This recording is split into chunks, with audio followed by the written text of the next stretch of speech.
here right now.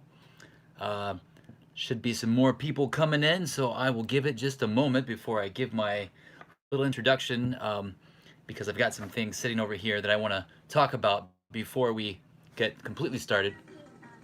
And my computer is playing an advertisement right now, and I do not want that to happen. Go away.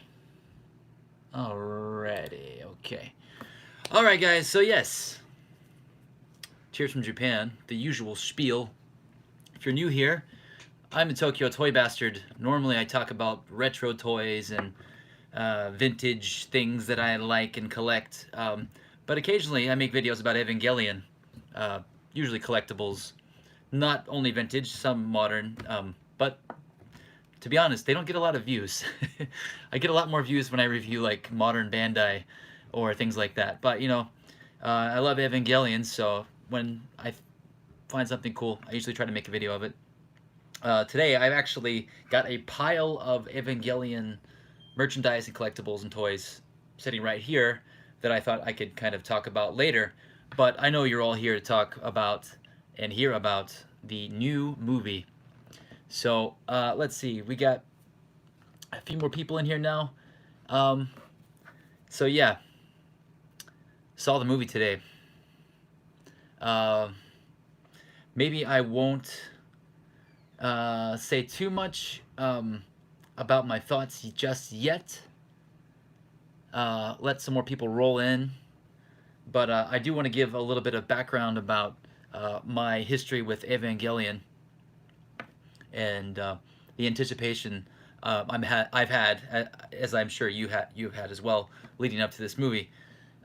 So I've been living in Japan for over a decade, and the first uh, the first time I came here, I had um, I had seen Evangelion, or at least bits of it, but I wasn't super familiar with it. So when the rebuilds started to drop, I really wasn't paying attention. And then I went back to the U.S. For a few years. That's when a friend of mine sat down with me, and he had the ADV DVDs, and we binge watched the entire series in I believe it was 1 or 2 days. There were a lot of substances involved with that binge watch, but we started early in the morning, but it blew me away, and I'd only seen a handful of episodes and End of Evangelion up until that point, and this was sometime around 2008. I'm guessing, yeah, around 2008 was when I finally watched all of Evangelion. And shortly after that, that same friend came over to my house. This is probably a couple years later, but right before I moved back here, and we had watched, or I had found out about the rebuilds, and then I had got a hold of the first rebuild. We watched that together, and then I realized, like basically it was just an abridged version of like the first half dozen episodes or something. Then shortly after that, watched 2.0, the second movie. Was very interesting, although the character Mari Makinami kind of confused me. But otherwise, very cool movie. Then I kind of dropped off of the Evangelion fandom, or at least out of that spectrum of news and relationships with people that I usually talk to about that kind of stuff, because I moved back to Japan and my friends that were into it weren't living here, and I really didn't have any friends that were super into it. So time goes by, and 3.0 is released. Now at that point, I I'd kind of forgotten about the rebuilds, and I really hadn't gone back to rewatch them. So 3.0 came and went, and eventually got released on Blu-ray here. After I started to see it pop up on Blu-ray, I was like, hey, you know what? I never watched that rebuild film. I should go back and revisit those. So I went back and got the first one. I bought it, watched it. This is the U.S. release. Then I got the Japanese release for the second movie, and then I got the third one. Third one was a big shock, as I think it was to most people.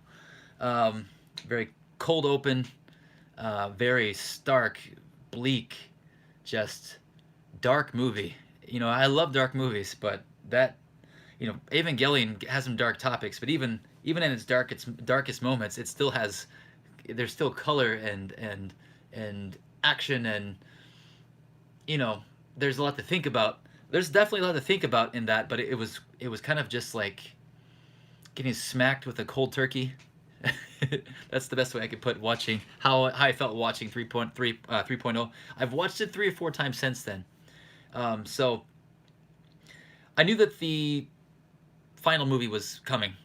So I prepared my mind for it, I don't know, a couple of years ago, by watching 3.33 with more of a open mind and just trying to guess, you know, what might happen with this new movie, as many of you guys did. And, you know, time went by. And then in 2016, I guess this is, I keep forgetting it's 2021. 2016, Shin Godzilla came out. Actually, I have Shin Godzilla over here, which is written and directed by Hideaki Anno, the creator, director, writer for Evangelion. Love that movie. It was essentially, if you took snippets and little bits and pieces out of Evangelion and bits and pieces of the original Godzilla and just threw them together, you've got Shin Godzilla. If you're an Evangelion fan and you've still not seen Shin Godzilla, you are truly missing out on a wonderful film. Anyway, Shin Godzilla blew my mind, and shortly after that, I went back and binge watched all of the Evangelion rebuild films again. And the second time I watched through them all, I realized how much I disliked the first two. I mean, obviously, I already had like questions and a bad taste with the third movie, but then I noticed how I guess, you know, abridged and quick those first two movies felt. Although I love the ending, the crazy ending with Unit 1 at the end of the movie, it's great. And the animation is okay too, but like you could tell they were trying out some things, like incorporating that kind of cell shaded 3D into the 2D animation, and I like some of the vehicles and stuff. I just don't like the way it looks, to be honest. So then Netflix released Neon Genesis Evangelion. This is almost 2 years ago now, and I finally went back and rewatched all of Evangelion. This time, you know, in better quality than the ADV DVDs. I watched it in Japanese. I think the first time I'd watched it in the original ADV dub, and then when I go back to that dub, my God, I know there's fans of that dub, but oh God, it's terrible, so terrible. Anyway, yeah, so I re-fell in love with Evangelion, the Neon Genesis Evangelion, and I just started to just have a bad taste for the rebuilds. So after watching 3.33, the Blu-ray, I kind of felt a little bit more positive about it, just because it was doing something completely different, whereas the first two movies were more just rehash with just some slight little changes. So although the ending of 2.0 was more than just a slight little change.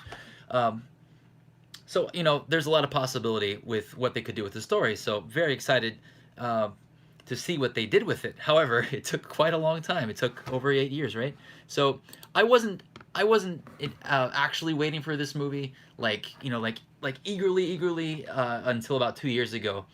And then before the pandemic hit, this poster came out, this little flyer. There was another one before this that had some like clouds, which is like a blue sky with clouds in the red ocean. But when these came out, that was like, okay, it's getting real close. And it even had a date printed at the bottom. You got June 2020. Didn't happen. Did not happen. But I have a bunch of these, by the way, if anyone wants any. So yeah, that date came and went. It got pushed back again, delayed, and then it was supposed to come out. When was it? Actually, I've forgotten the date it was supposed to come out. A couple months ago. Pandemic, state of emergency, redeclared in Japan, delayed again. So they waited till March 8th, which was this past Monday, And that's when the state of emergency was supposed to have ended in Tokyo. However, the governor extended it for 2 more weeks. So that meant I could not go see the movie the day it opened because I work. I have a full-time job, and I am one of the leads at my job. I can't just up and call in sick because I want to go see a movie. And I'm pretty sure all my staff would have noticed why I was gone. I'm pretty sure I even mentioned that if I was sick, that it was, you know, where to find me. But yes, I went to work, you know, held up my responsibilities as an adult. But yeah, I was kind of sad that I had to wait until the weekend to see it. But I finally saw it today, and I know you guys are probably, you know, gritting your teeth, going, "You son of a bitch," because you guys have to wait until, well, hopefully not like, what was it, 2 to 4 years when they did the home release in the U.S. and other parts of the world outside of Japan for 3.0. It was quite a long wait, I believe.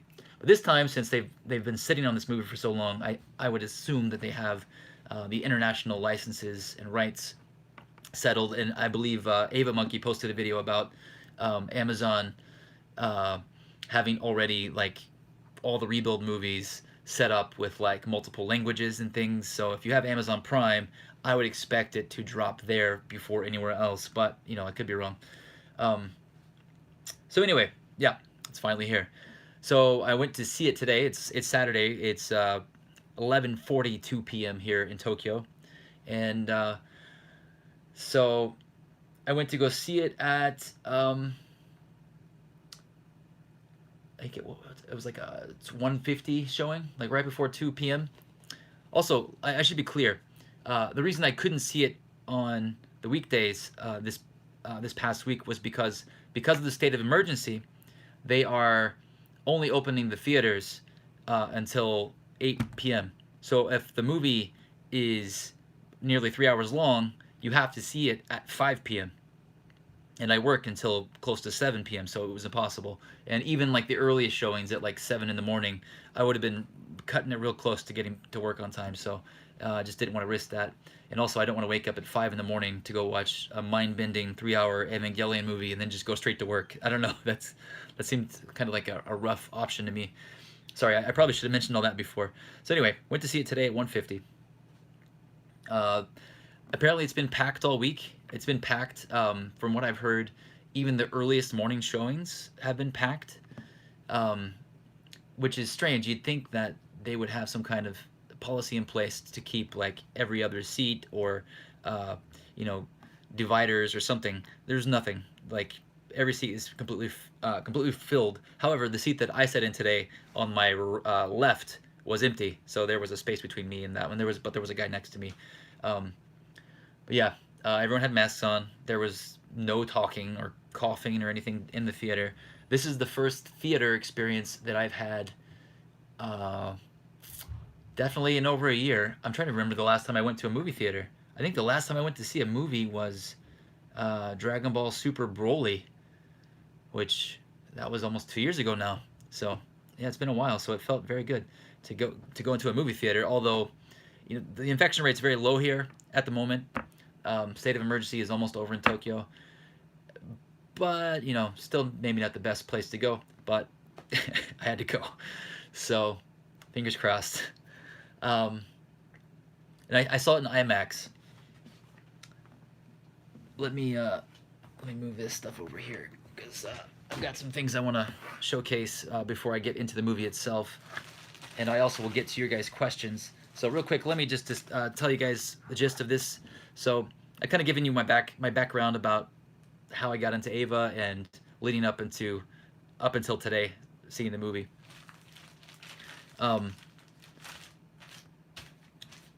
But this stream will basically be spoiler free. I will give my thoughts and opinions, and I will answer any questions you guys have that are not spoiler related. And I will showcase some items that I received today from the theater that were theater exclusives for this film, and I will kind of go through those, but I will make sure to leave out anything that would be a potential spoiler. However, if you stick around to the end of the stream, whenever that may be, I will allow spoiler discussion for those that are still hanging around. If you have any spoiler-related questions, I will not be going through the entire plot, but I will answer some specific questions related to spoilers later at the end. So I will definitely make that clear and let everyone know before any spoilers are discussed. All right, let's see who we got in here. We got Burlap, Tony, what's up? Hey, hey. Jeff, what's up, Jeff? Carlos, howdy. Eddie, yo. Glibglob, 87. Do you know if Bandai are releasing more kaiju from Singular Point? My Godzilla came in the mail and I love it. So if you guys are familiar with my channel, the very last full video I did was a review of Jet Jaguar, which ties into Evangelion, although I made a big mistake when I was filming my review of this, and when I was editing too, I didn't catch it somehow. But in Evangelion, there is a robot called Jet Alone in Neon Genesis Evangelion, and his name comes from the original concept of this character, Jet Jaguar, which was called Red Alone, developed for the Godzilla series in the 70s, which ended up becoming Jet Jaguar, and they took those two names, Jet from Jet Jaguar and Alone from Red Alone, and combined them to make Jet Alone. And the robot even sports the same color scheme as Jet Jaguar, but that's from Evangelion. However, there's a new animated series coming out, Godzilla Singular Point. It's an animated Godzilla movie. It's not the 3D Netflix one that came out a couple years back, although this is a Netflix anime. And I think it has something to do with the Gridman team. I'm not sure. It looks very similar to the Gridman anime, which owes its existence also to Hideaki Anno's Anime Fest or Anime Expo thing that he did years back, which showcased a lot of like different short films and things. That's how Gridman got its start. Anywho, what was the question?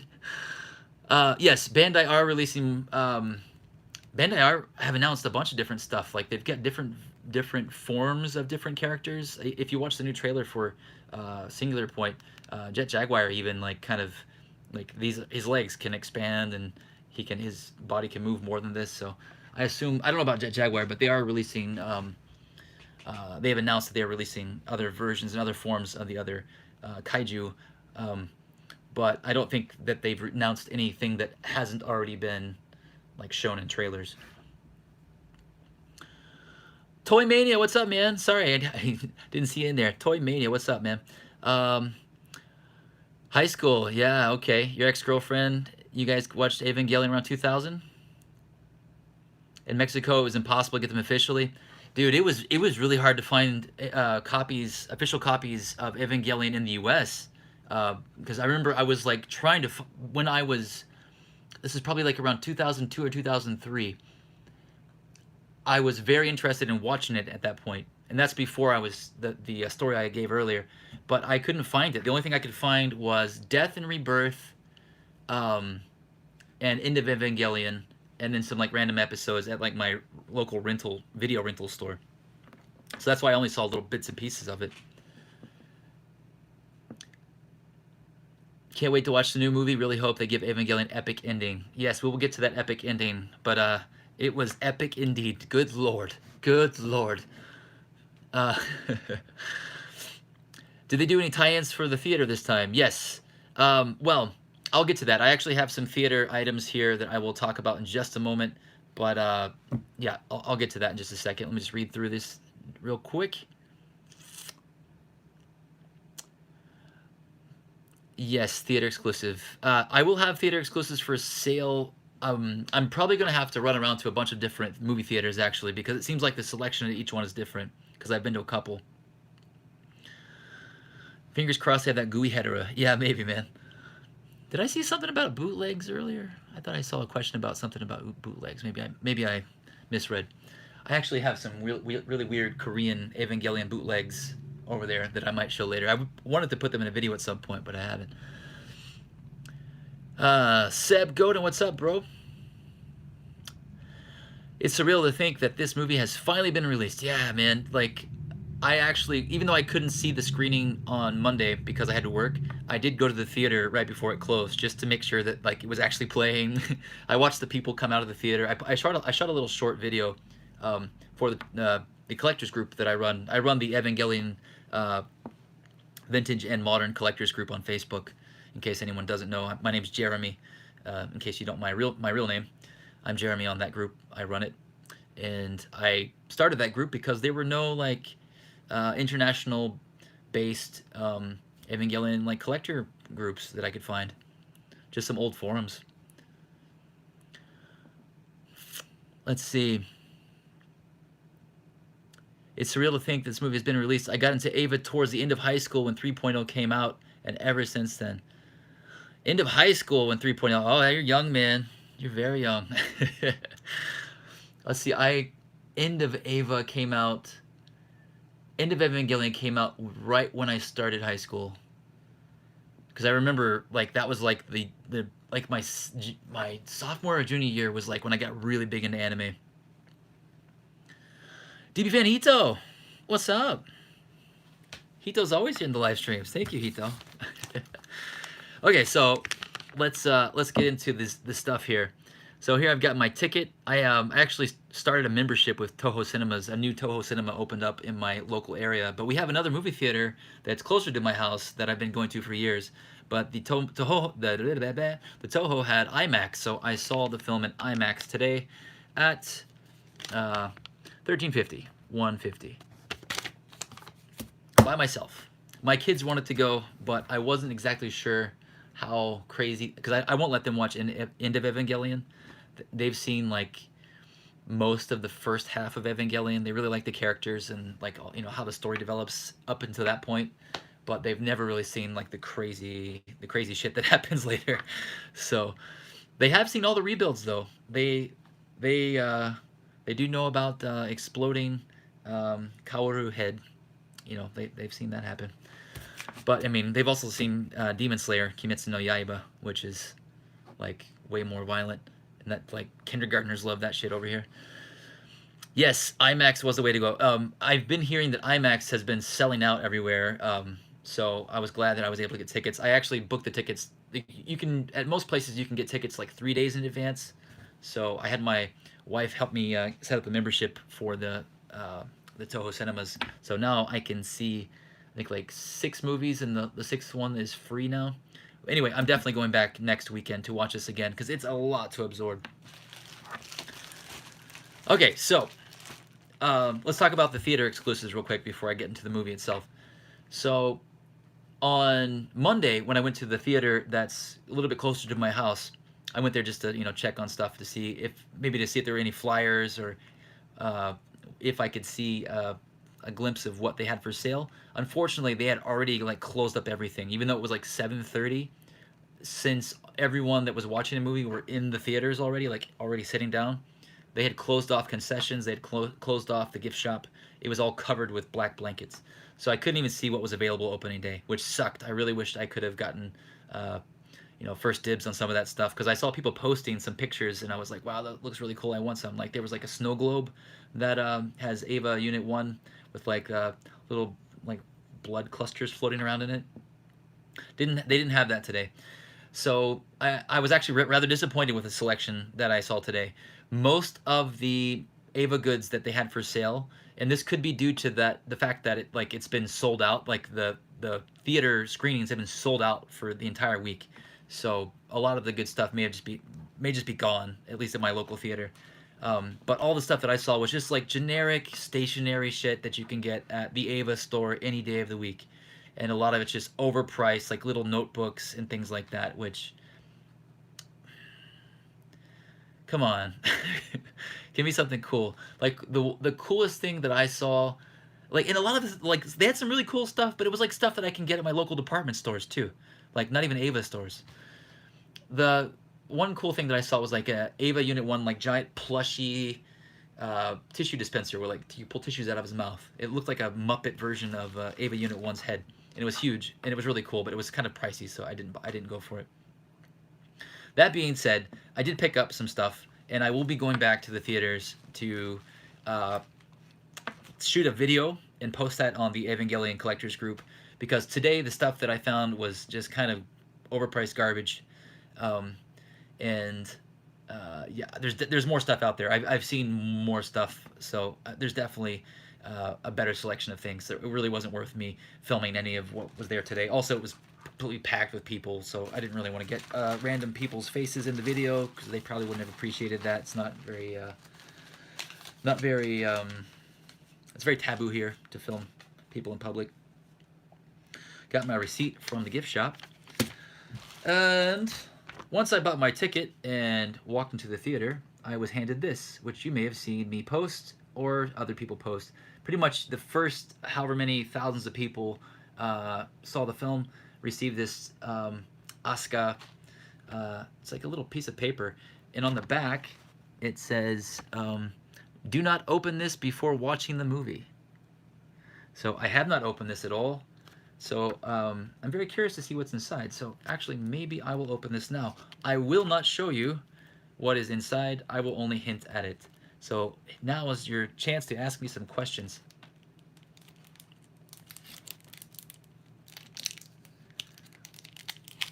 Non-spoiler questions.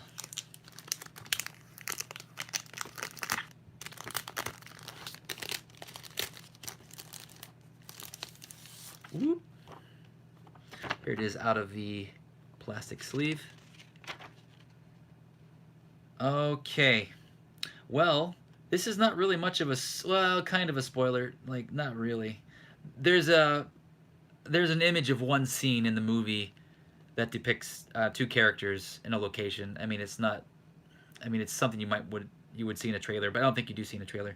And it's got a list of all of the different machines and Ava units that appear in the film. So I won't show you that. I mean, honestly, it's nothing that would be regarded as a huge spoiler unless you looked really carefully, maybe.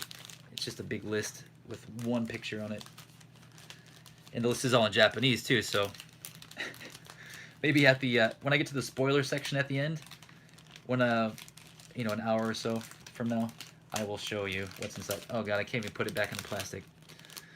Alright, Asuka, you sit over here. Bloop. Like I said, I've got a pile of stuff over here that's not theater exclusives, but a lot of this is stuff that has come out in promotion of the movie this past year that I will also show here in just a bit. Let's see. Jeff says he's seen some leaked photos of some of the new Avas. Hope they come out with the toys of those. Yeah, of course. I think anytime they make any kind of new Ava design change, it's generally in the interest of toy makers. Yeah, I won't talk about. If you guys ask me some yes or no questions, I'll answer them, but I won't get into any specifics. But like, you know, you'll see all your favorite Ava units pretty much. Plus, if you've seen the first 10 minutes, which was on YouTube, it's still on YouTube, but like more of a bootleg one, but they premiered it live last Sunday. You can see some other machinery that I'm sure will be toys soon. Monsieur Toys, what's up, man? He says better ending than the manga and the next. Sorry, the next. I almost said Star Trek: The Next Generation. Neon Genesis ending. Well, would you consider? What do you consider the Neon Genesis end of Evangelion or just the series? Anyway, I will say that this ending is its own thing and can coexist with the ending of both NGE and End of Evangelion. It was completely amazing. Like, I can't really describe it. It was like there were so many things that were kind of callbacks. I'm not gonna say specifically what to both the ending of NGE and the end of Evangelion, but it's a completely different take. And like some of the animation and the presentation and everything about it was just like good good God, it was crazy. I talked some shit about Ava rebuilds, at least 1.0, 2.0. Although I do have a soft spot for 2.0, and then I've kind of grown to like 3.0 better. But I've never really been that big on the rebuilds. This movie changes my perspective about the rebuilds, and this will be a movie that I will probably watch a lot. And this is one of those movies that will be analyzed as much as, if not more than, End of Evangelion, hands down. It's it is quite the endeavor. Like, this is probably one of the top 3 most ambitious animated things ever put to screen. I'll say it right there. And I'm someone that, I have an art background. I moved here to work at a manga studio. I went to art school. I love study. I don't do a lot of active art these days, but I love studying and learning about that kind of stuff. So I am well versed in how the process works and what is good animation, what is bad animation, what is the cheap way to do things. You know, I'm sure you guys probably know all that too. But studying the history of animation, and then also having a bad taste for, like, when they try to do 3D animation into 2D, and, like, you know, no one's ever quite got it right, and it always looks like even the rebuilds, especially 2.0, like, there's parts where they, you know, they pull it off, but this movie, it's seamless. Like, you can tell when they switch it, but it's seamless. And there's a shot in the movie that I think is in the trailer where it's Mark 13 and Unit 1 fighting with two lances, and it looks like really CG. There's a reason for that. There's a complete explanation for why that looks like it's CG. And that was, like, one of my big complaints when I was watching the trailers. I was like, wow, this looks great, except for that looks like really CG and, like, kind of hokey. But there's a reason for it. And I was like, wow, actually, this is kind of cool. So, yeah. I forgot where I was supposed to be leading into this. Was there a question I was answering? I don't know what I was... Oh, yes, the end of... So, does that answer your question about whether or not it was better or good? Anyway, it is anyway, it's a definitive end. There will be nothing after this. At least not officially. That's connected to these characters. But yeah, I'll get more into that in just a bit. Anything 7-Eleven or fast food themed?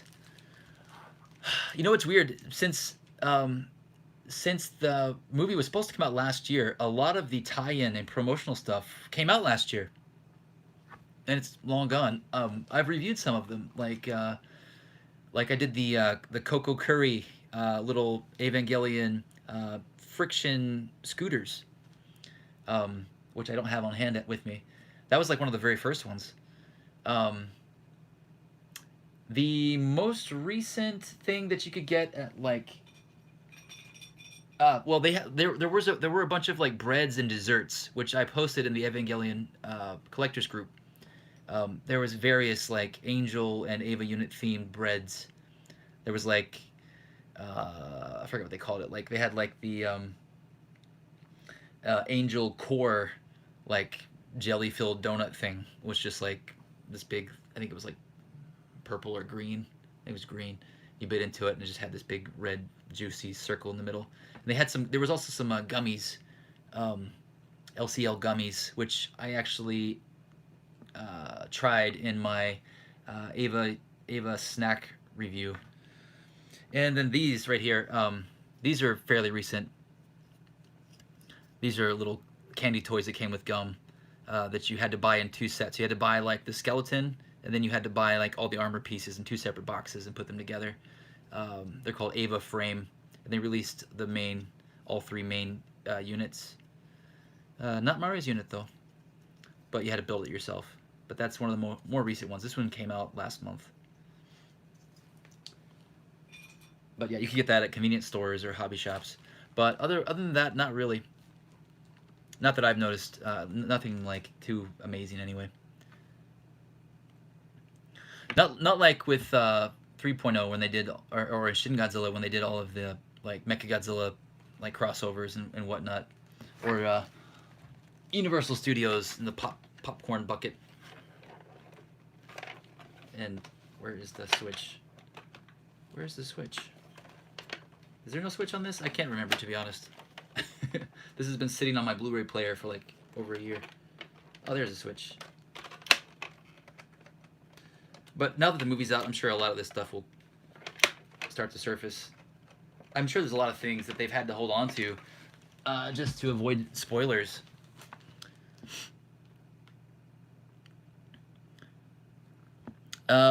Seb Godin asks, without going into specifics, how do you feel about the rebuild movies as a whole now that they're finally finished?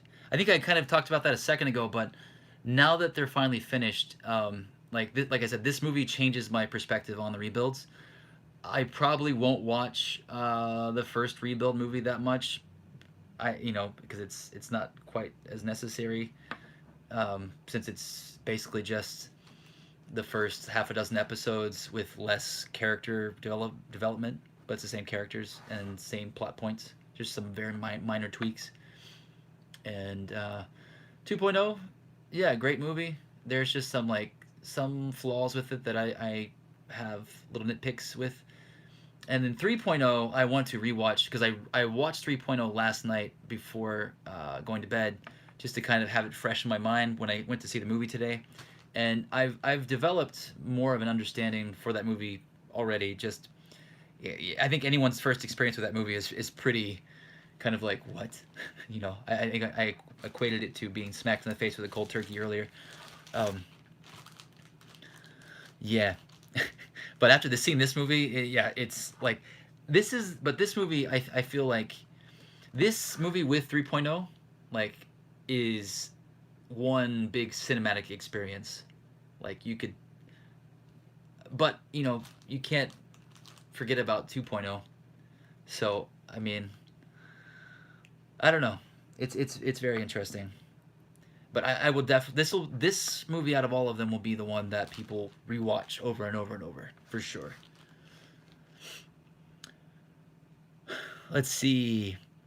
I've heard it puts the Demon Slayer ambitions to shame, animation-wise. Yeah, like, dude, when I was watching this movie, all I could think of were, like animation masterpieces like Akira and The Thief and the Cobbler. Like, if you guys aren't familiar with The Thief and the Cobbler, YouTube search that. That is probably the most ambitious animated film ever not finished, mostly finished. That is another rabbit hole that you should definitely go down if you're into animation. Basically, it was the dream project of an animator. I think Richard Williams was his name. That spanned like almost 40 years, I think. He started it in like maybe it was more like 30 years. He started it like in the 60s, and then it evolved over time, and then he got it near finished with some help after the success of Who Framed Roger Rabbit, which he was the lead animator on, another one of my favorite movies.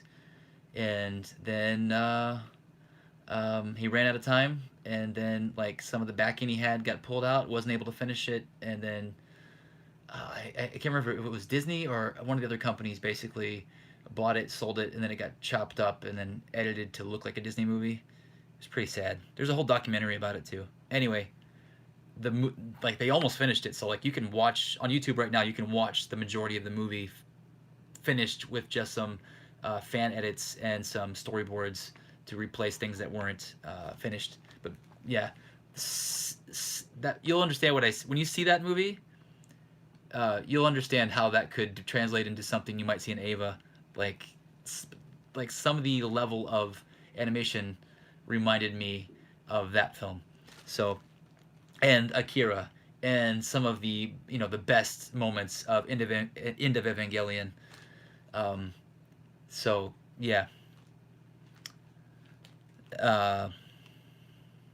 Yeah. Animation was gorgeous. You have your Ava Frame on pre-order. That's cool, man. Did you get the whole set, or just get one of the single figures? CCG dude, I'm the lowest of the low. Okay. Is that a reference to something I was talking about? I've got a lot in my brain right now, so forgive me if I'm not getting any references, if I'm forgetting references. By the way, I'm having tonight. I'm having Kieran's sparkling lemon water. It's just like unsweetened sparkling water with lemon. Okay, here we go. Here's a main thing. What are the main things I got today? Well, pretty much the main thing that I got from the theater, and it's in this bag. I have not taken it out yet. Toho Cinemas. This is the theatrical pamphlet guide that you could purchase for about $15, 1,500 yen, at the movie theater, and pretty much anyone that didn't have this with them in the theater got in line to buy it after the movie was over, and it's fairly thick. So if you're not familiar with what these are, in Japan, they sell theater programs, kind of like what you would get if you went to see a Broadway show in the U.S., but they put a bunch of information about the cast, the crew, the production, the characters, all kinds of things, you know, basically an overview of the film. And in the case of Evangelion, with the last three of these that I've picked up, even though I didn't see the last two in the theater, I picked up the guides. They were sealed and said do not open before seeing the movie. Same thing with this one, and actually I think this one's even more extreme. I'm the lowest of the low. Sorry, you got the Shinji spanking scene. Is that from the dub? In the Japanese version, he says something slightly different, but yeah, okay, gotcha. I wasn't getting. I need to listen to Shinji's voice in my head. Anyway, this one has a piece of paper inside, and the lady that was selling this like gave me some kind of like not a warning, but she said something really fast to me, but basically it was something like something about this paper, which it's got a it says ava/info.jp /ava movie booklet, and it's got a QR code. Now, I'm not going to show you this QR code because I don't know if this is something that only I can use, and if you use it, then I won't be able to use it anymore. I'm not sure, but just in case, so no one steals my QR code, here's the paper. I'm not going to read all this right now, and also it's mostly kanji, which I cannot read. By the way, let me talk about this. My Japanese is nowhere near fluent. I've lived here for over a decade, and I can speak and understand quite a lot of Japanese, but compared to like my friends that have studied for years and work in companies where they speak Japanese on a daily basis, I don't have that experience. My family and we speak a mixture of the two at home, but predominantly English. My wife and kids are Japanese, but they all speak English. I am an English teacher. I teach kindergarten, so I'm not allowed to speak Japanese at work. So there's not a lot of chances for me to practice my Japanese, except for movies. So this is like practice for me. Back when I used to go out partying, that was like my big time to practice my Japanese, because I used to go out drinking with random Japanese people and meet all kinds of wonderful people in the bar scene in places like Kichijoji, which I no longer do for various reasons. But yeah, this was a big test of my abilities.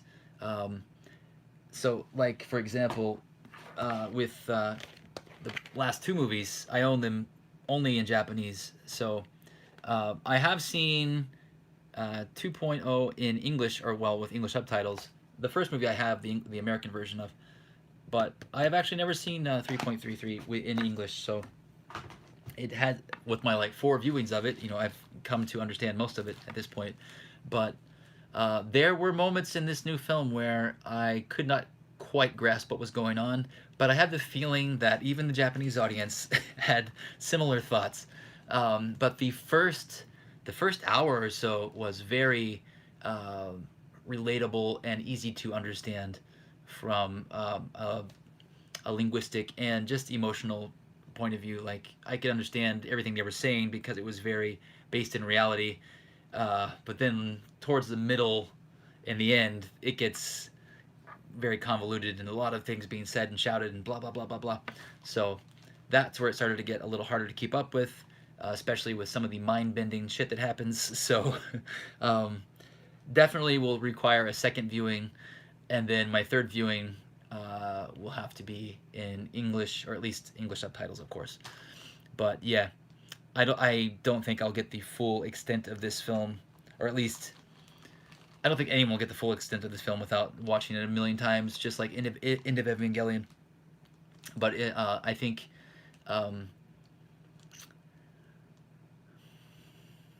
have a lot of questions even after I do read it in English too. Okay, anyway, let's take this out. By the way, thank you to the 14 of you that are currently watching.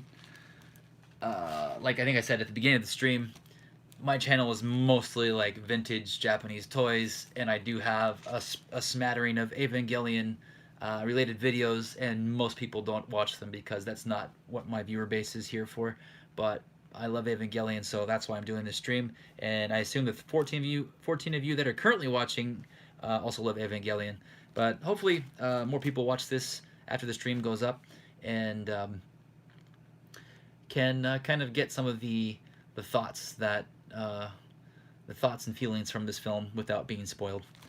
All right, so here I have the theater guide, and it is sealed in a white plastic bag.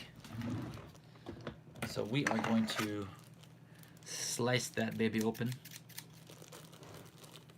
It looks like there's some other stuff sitting in here as well, not just the book. Oh, these scissors are very dull. Hey, we got 16 people watching now. For those just tuning in, I've given my background and thoughts about how I got into Evangelion and how I feel about the rebuild films, and that I finally saw the movie today, the final movie today. And I am just cracking open the theatrical guidebook. However, I will not be showing any spoiler material in here until the end of the stream, which I will very clearly state when that occurs. So anything that's in here that's not a spoiler, I will show you, but if there's anything that's like crazy spoilers, I won't show you. But let's just hope the cover's not a spoiler. I should probably look before I pull it out. Oh wow, I didn't realize that. I probably should have cut this more carefully. The plastic bag is actually imprinted with the logo. Well, I guess I could clean that up a bit at the top. And then on the back, oh, I don't know if you can see it. I know it's like double layered. It has the eye with the slash through it that says "Do not open before watching the movie." And there are actually 2 books inside. I don't think there's anything spoiler-ific on here. Just a white image of an Ava unit. Just kind of doing this. Never seen that before, right? Okay, so this is... Wow. This is a guidebook to all the new merchandise. So, actually, we'll go through that actually here in just a bit. But, it's like full color, like all the new Ava stuff. We'll go through that in here in just a bit.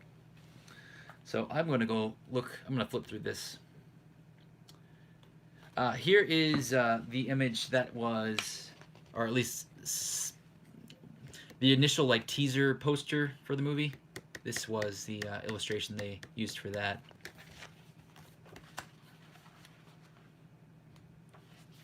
Okay, yeah, so these are all, at the beginning here, it's all the different posters they used to promote the movie, which I had shown. I have this one right here, which was the first one that had a date on it, as far as the release date was supposed to have been, which I still have several of, which features the Eiffel Tower. Okay, now first 2 pages here feature images from the first 10 minutes of the film. I assume most of you guys have seen that by now. It was available online officially, and it's still on YouTube. Bootleg copies of it from, because it originally premiered at a couple different animation festivals a couple years ago or a year ago or so. But yeah, I'm not going to show you that since you guys have probably already seen it. And then we're definitely getting to some spoilers here in just the next page. So I'm glad I didn't flip through this in front of you guys. Wow. Yeah, that's a lot of spoiler images.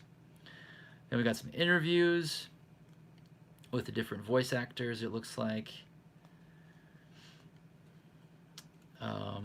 I'm not going to mention some of these characters. Let's just say that there are characters in this movie that were not in 3.0. Let's just leave it at that. Quite a lot, actually.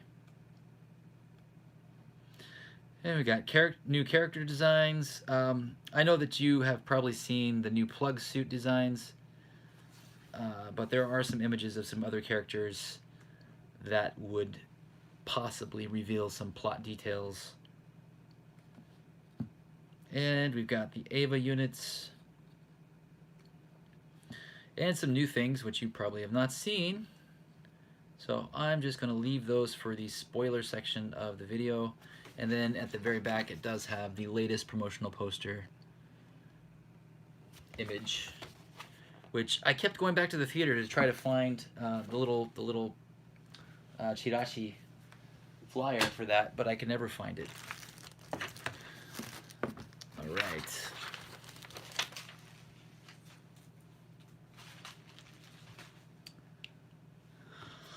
All right, so would you guys like me to go through this book? Or would you like to see some of this random Ava stuff that I've accumulated over here? I will do both, but if you guys prefer to see the book first, then I'll do that. I'll leave it up to you 14 currently watching. The other 2 that were here, I guess, left. They got bored because they couldn't see the pictures I was looking at. Yes. Okay.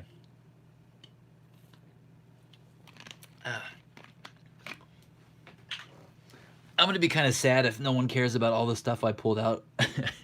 I spent quite a while pulling out like some really cool stuff, and is just taking up like half of my room over here. But it's okay, not a big deal. I know you guys are here mainly for the new movie stuff. All right, so here's the new book. The new. It says just, I like it. It says information. It's not information. It's literally just like a catalog of all the new Ava swag and figures that you can buy. So we'll start here on this page. It's all Ava stuff, Burlap. It's all Ava stuff. So either this guide, I guess I'm already got the guide open, so I'm gonna go through the guide. So Ava store, you can see some of like the different merchandise and clothing you can buy. They've really been pushing like this Radio Ava like fashion thing, which I don't know how popular that is actually, like with whoever is buying that kind of stuff.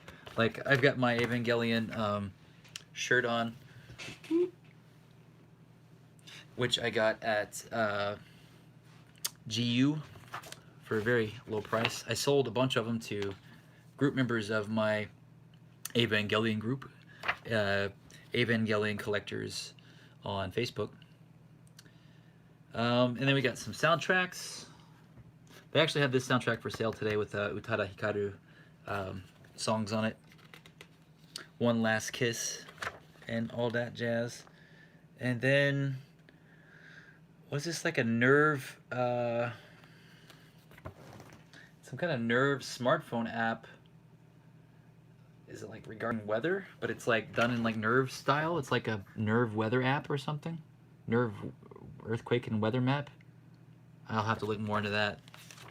Interesting. Evangelion Small Worlds. I guess they've built some miniatures of that stuff.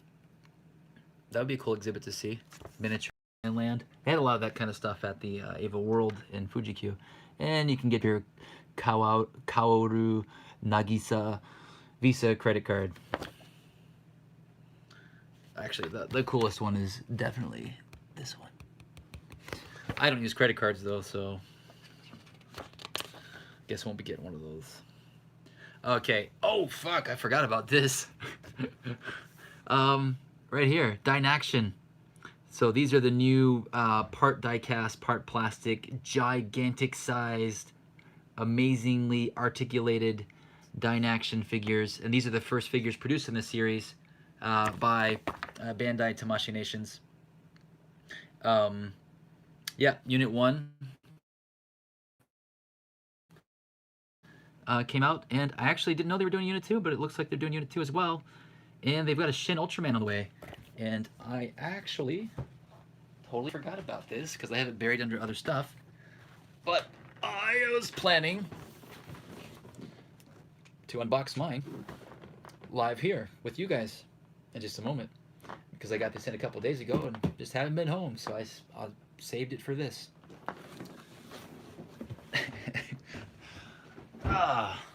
It's kind of sad when you have so much shit lying around that you forget about things like that just sitting right next to you. Here's some other figure. Well, let's make sure there's no spoilers in here. No, there's no spoilers in here. I think these are all for sale now. Just some of the 8 new Ava units.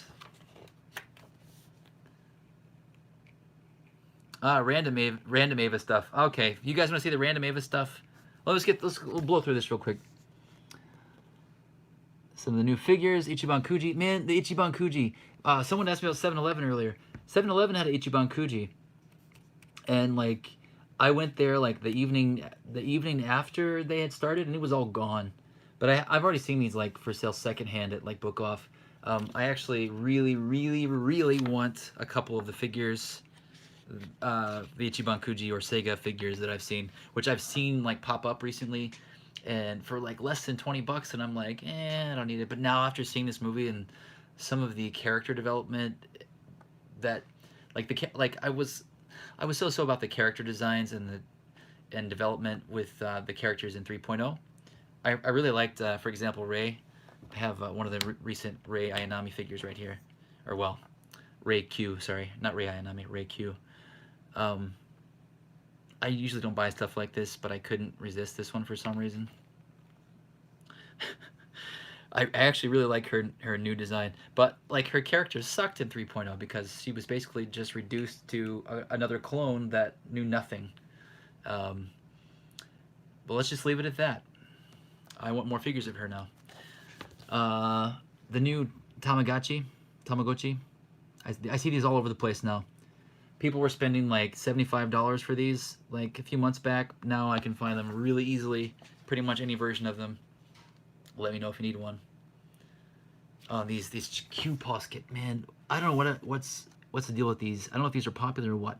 I see these Q Posket figures of like every fucking character that exists of any franchise, and they're just creepy and ugly, and they should all burn in hell. That's how I feel about those. There's a lot of clutter on this page. This book's quite large, actually. Let me see if there's anything stand out that I should show. What are these? Limited premium models. Okay, those probably already came out. I guess these are larger premium figures of all those characters. I actually did have to pick. I actually own no figures of Mari, but today I found one that was rather cool, and since I didn't own any of her, and she's earned some more respect from me, I did pick up a figure of her today. Hey, look at this. You need your Unit 1 chair, right? Your office chair, your gaming chair. Oh, let me talk about this real quick. Let me go on a little tangent about this Evangelion Battlefields. So this was a smartphone game that utilized, I don't know if I can get my phone to my camera to focus here. It utilized these little, this little like gamepad Ava Unit 1 and these little figurines that you placed on it with your phone, and I guess it was just kind of like a turn-based like attack type system. I'm not entirely sure how it worked, but it worked with like Bluetooth. They launched this last year. They had Unit 1 and Unit 2's like their busts, like little gamepads. They were kind of cool, and they were selling them for like $40, 4,000 yen, and then the little figures were like 700 yen. They came in blind boxes. You couldn't pick which figures you got. I don't know how much like the figures affect the game itself, but No one bought them. They're still there. They're all sitting on the shelves. They've been sitting there untouched. Like, I've seen like one of the little minifigures pulled out, like that someone had bought. At every single department store that I've been to, it has gotten to the point where they have reduced the prices by like 70% off on all of them, on everything, and they're still not selling. I didn't even buy them because I don't know what I would do with it. And like, I guess for the novelty purpose, someone might want to own like that Ava Unit 1 like game head, but I don't think the game would actually work outside of Japan, so I don't know. But they made a bad decision with how much money they spent on that whole game system and figurines. There's also some new crossover with this game, which I'm not very familiar with, but they've been advertising it on TV. By the way, this is not a spoiler. This is just how she appears in this game. She does not appear like that in the movie. What the fuck is this? Evangelion as like egg-shaped cat people. Some other collaboration. Okay. And some other information. Okay, well anyway, that's some of the stuff that has been out. Alright, so it looks like, yes, the Ichiban Kuji figures, they are big, yeah. Okay, random Ava stuff. I guess I should maybe end with a Dynaction, right? Okay, let's see here. Where should I start? Any requests as far as like types of Ava stuff you want to see? Like, I've got a variety of things, so I don't know if there's anything specific. Like action figures, model kits, vintage stuff, new stuff, really weird stuff, just like unique things. I could start with this. I think I showed this in one of my old videos like 2 years ago.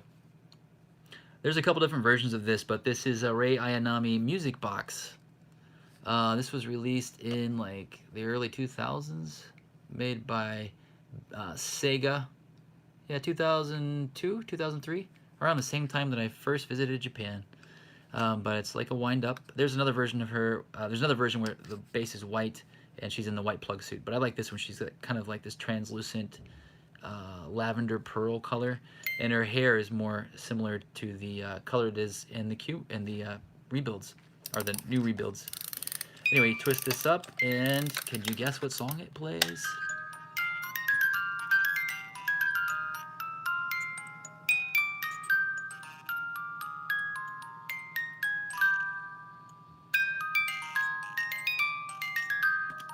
Fly Me to the Moon.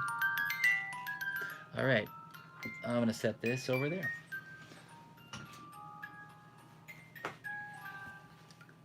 Minifigures. Okay, I've got some minifigures here. Oh wow, I really cranked that up. Well, we'll have that playing in the background. Actually, the music, I had some music that was supposed to be playing in the background that never actually started, and I'm just now realizing that.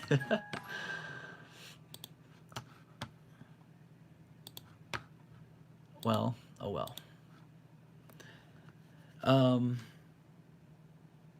Minifigures. Okay, so a couple minifigures.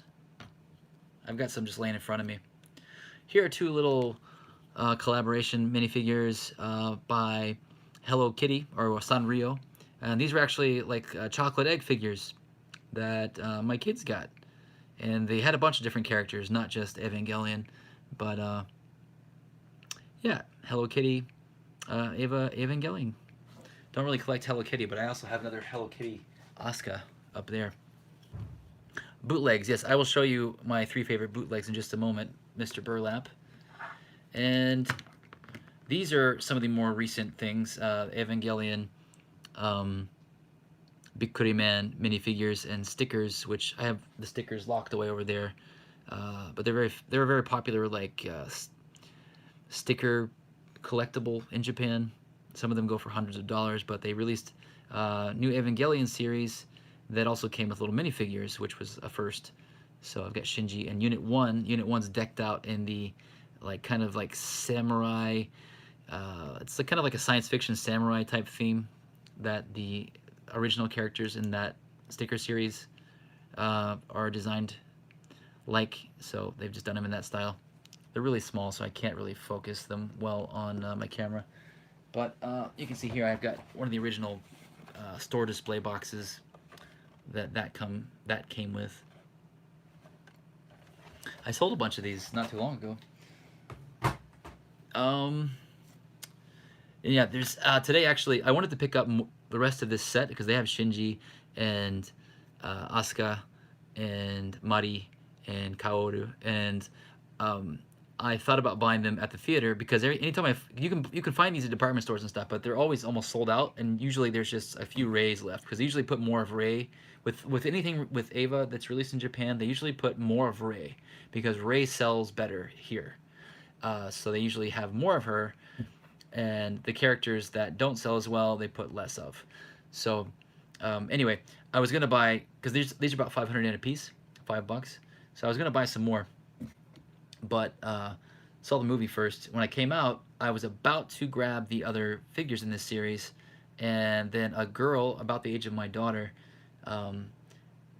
grabbed the characters that I needed to complete the set, and she had all of them in her arms, and she looked so excited, and she like walked up to her dad, and her dad was like, "Oh my God, you're getting all of those?" And then they were trying to find the price tag for it, but she like looked so nervous, like that he wasn't gonna buy them, and I wasn't gonna wait around and take the toys from her.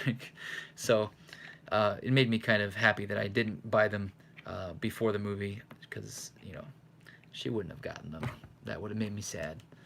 I wouldn't have known at that point, but anyway, I'm a softie when it comes to kids. All right. Real quick, just some other little mini things before I show the bootlegs. These, I don't know when these were released. These kind of have the feeling that they might be like Ichiban Kuji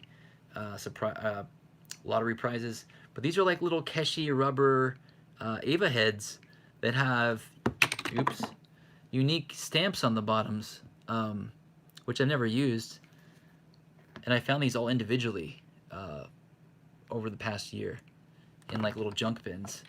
So I love Keshi, and there's not a lot of Ava Keshi, but there are 0 Keshi Unit 1 except for these, and they're not really technically Keshi, like Keshi being eraser. They're not really erasers, but they are rubber stamps, and that's really cool, and in multicolors.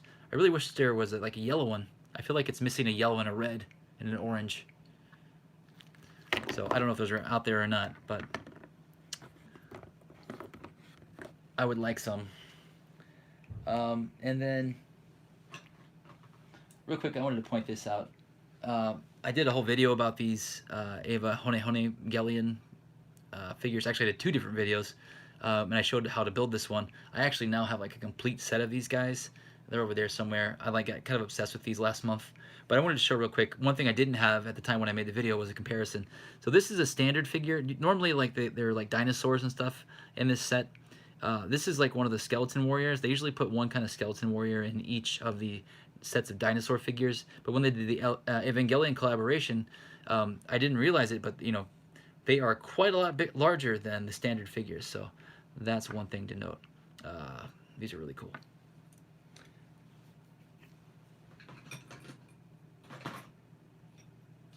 I got a lot of minifigures. I'll have to come back to some minifigures and action figures. All right, bootlegs. Are you still there, Tony? I'm gonna go grab the bootlegs.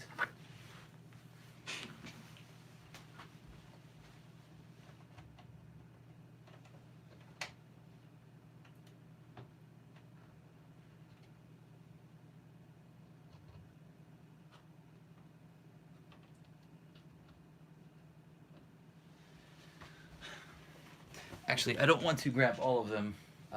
They're kind of locked onto the wall. I did grab one. I am saving these because I do want to do a video that focuses on more obscure Evangelion stuff, and this is one of the rarest, more obscure things that I have. But I will show you my Shinji. This is my Korean bootleg Shinji, which is based off of the original 1996-97 HG Gashapon series. And those were sold as Gashapon individually, not in sets, not on blister cards. But since I'm doing a live stream with my phone in the reverse camera, I can't quite focus as well as I would with my other camera, but you can't quite catch exactly how derpy this figure looks. And I have Ray and Asuka too, mint on card, and they look even worse. So, you know, if I can get some more Ava fans on my channel, I would love to do more videos like that. But as it stands, Evangelion does not attract a lot of my viewers. So, but I will be putting that video out eventually. So look forward to that, sir. Yeah, you can see his eyes, right? They're pretty bad. Just wait till you see Ray and Asuka's eyes. Good lord. So yeah, anyway, that's vintage bootleg. It looks like Omni-C, what's up, man? You want to see some vintage stuff as well? All right, here I have some vintage. Actually, I take that back earlier. I said there are no Keshi Ava Unit 1s. Technically, these are Keshi. These are boxed Shokugan candy toys.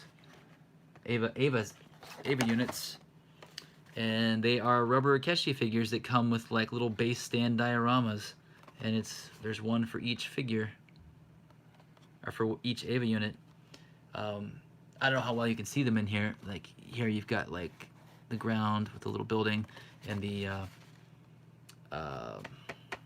his umbilical cord, and then Unit 0 comes with Lance of Longinus and a sniper rifle, etc., etc. But I've never opened these. I've owned them loose in the past and sold them because I found them boxed. But now that I have them boxed, I don't want to open them, and I honestly don't even have anywhere to display them if I did open them. So for now, they're boxed. But these were produced and released in 1997. So around these were probably in promotion with End of Evangelion. But yeah, this is some of my cool stuff from that era. Another, try to see if there's any other. Here's another vintage. I think this was a theater exclusive actually for End of Evangelion. Vintage glow-in-the-dark Ava Unit 1 keychain that is jointed like a marionette. This is like one of my favorite Ava items that I own actually. Originally it was sold in like a little plastic clear cylinder that looked really cool on display, but I took mine out just to hang on the wall.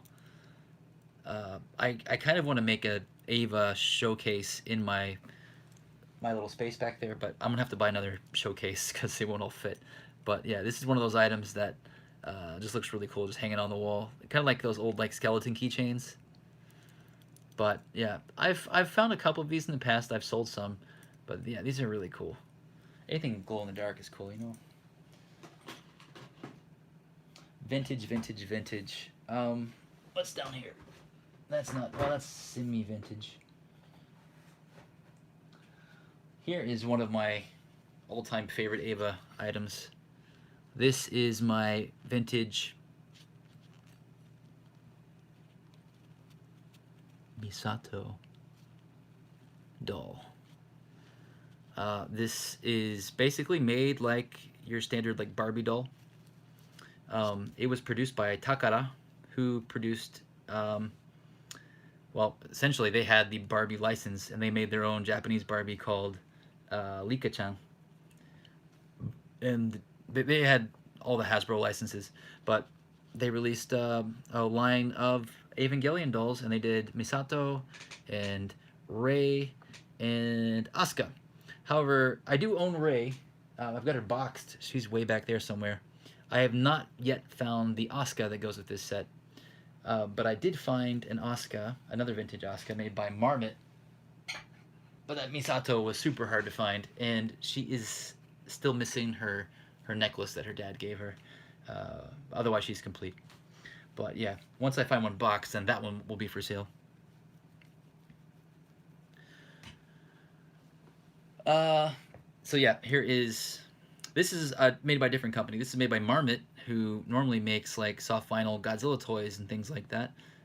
They also produced this line of Ava figures in the late 90s. I think it was also 97, 97, 98. But they did this Rey, you know, she's got the real hair. They did a bunch of other like figures from like Ultraman and things as well. But yeah, they're very limited. Like, you know, the Misato doll can move her arms and legs, but this one can only move her arms and her head. And I also have the really hard to find Asuka version from this Marmot series that comes with her different school uniforms. But I've got her mint in box. So I'm not normally a doll collector, but when it comes to my Ava gals, they've kind of turned me on to these these dolls. I find myself, like, when I go vintage toy hunting, starting to look through not Barbies, but some of the old Takara, Lika-chan dolls and things. And if I can find one that's like super 80s looking, totally buying it.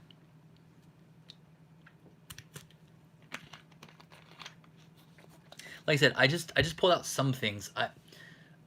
Those of you that follow me know that I recently, well, since like Christmas, like reorganized my collection room, and a lot of it is still boxed up because I just don't have any space for it.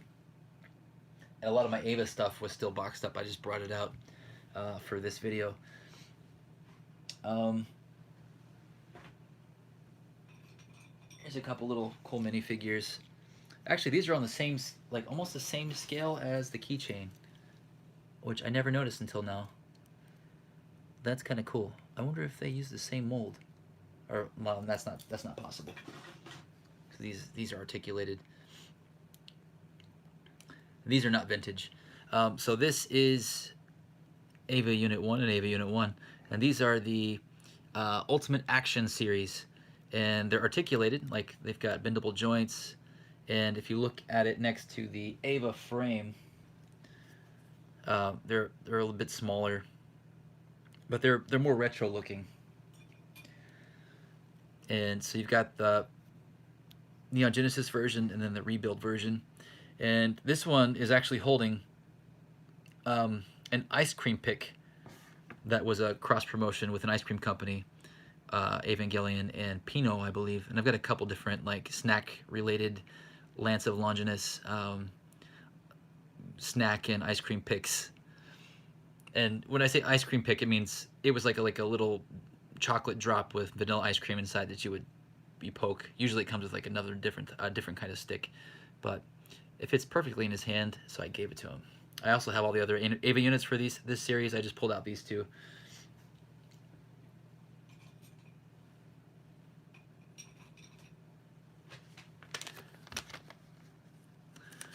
Good morning, Takumi.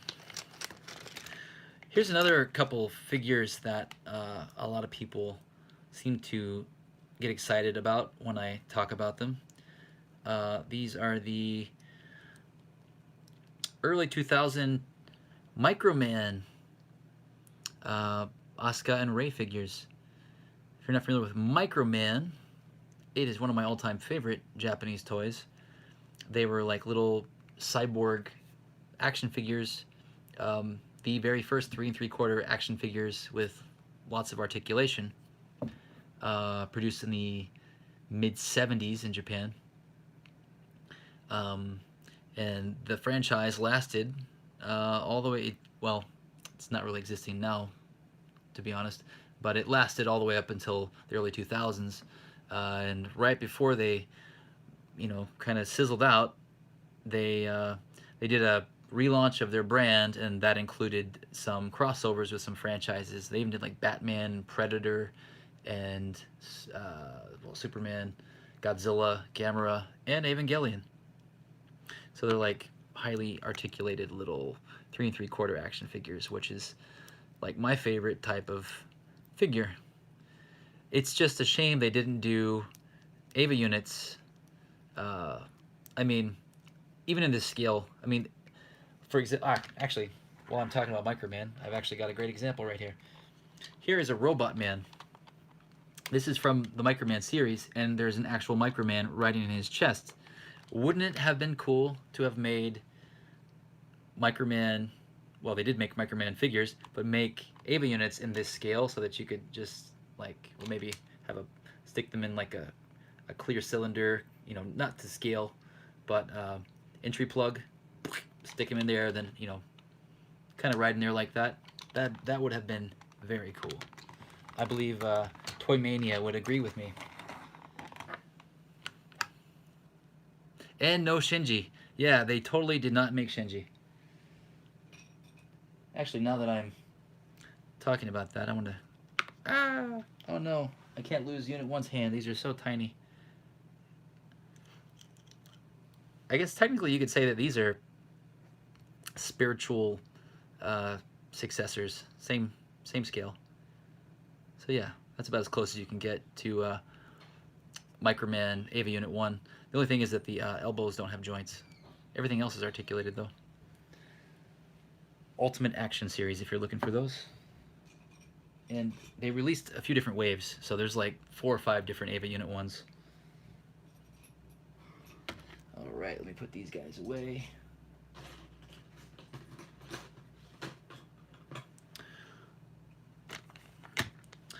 Alright, I'm going to show you guys a couple more things, and then I'm going to... Of course, I'm surprised I'm not getting more questions about the new movie, to be honest. It turned into just more of a collection showcase. I think when I started talking about the movie, a lot of people left, maybe either expecting to see more toys or trying to avoid spoilers, but I have kept it spoiler-free so far. Actually, this is a couple last little minifigures that I have. These are some figures produced, or cars produced by Takara, or Tomy, which is now owned by, well, which is now merged with Takara Tomy. Yeah, to be honest, I honestly don't really want to spoil anything. That's why I said no spoilers. But if anyone wants to ask a yes or no question, I will answer yes or no questions. But I'm not going to, like I said at the beginning of the stream, I'm not going to go into full-on story spoilers or anything like that. But when I do mention anything or ask people to give me spoiler-related questions, I will make that very clear so that no one is spoiled. Because that's the last thing I want to do is spoil the movie for anyone.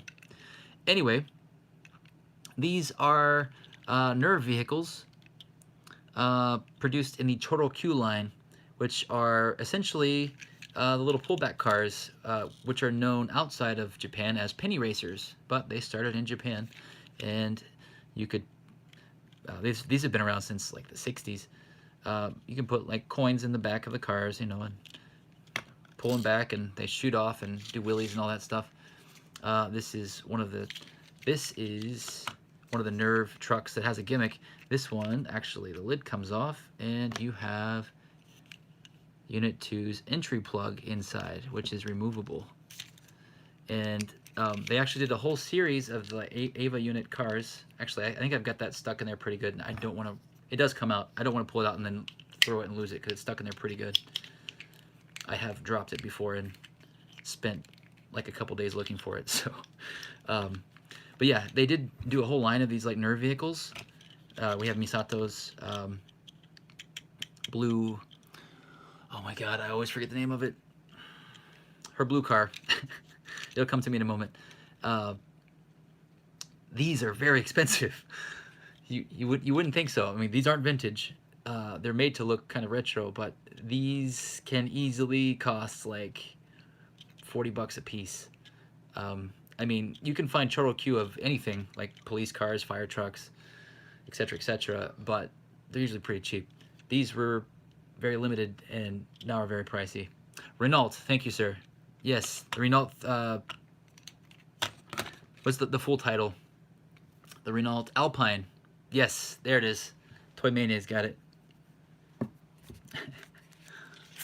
350. Uh-oh, and I think my Wi-Fi is down on my computer. Hopefully I'm still running live on my 4G here. I can no longer view the chat from my computer, but I can see it when it pops up here. My Wi-Fi has been terrible. I'm actually upgrading to another company next month, but there will be like a whole week where I don't have Wi-Fi, so that's gonna suck. Anywho, yes, the Renault Alpine $350, right? Is that correct? Anyway, these are great. I love these. There's others in the series, but I'm happy with these two.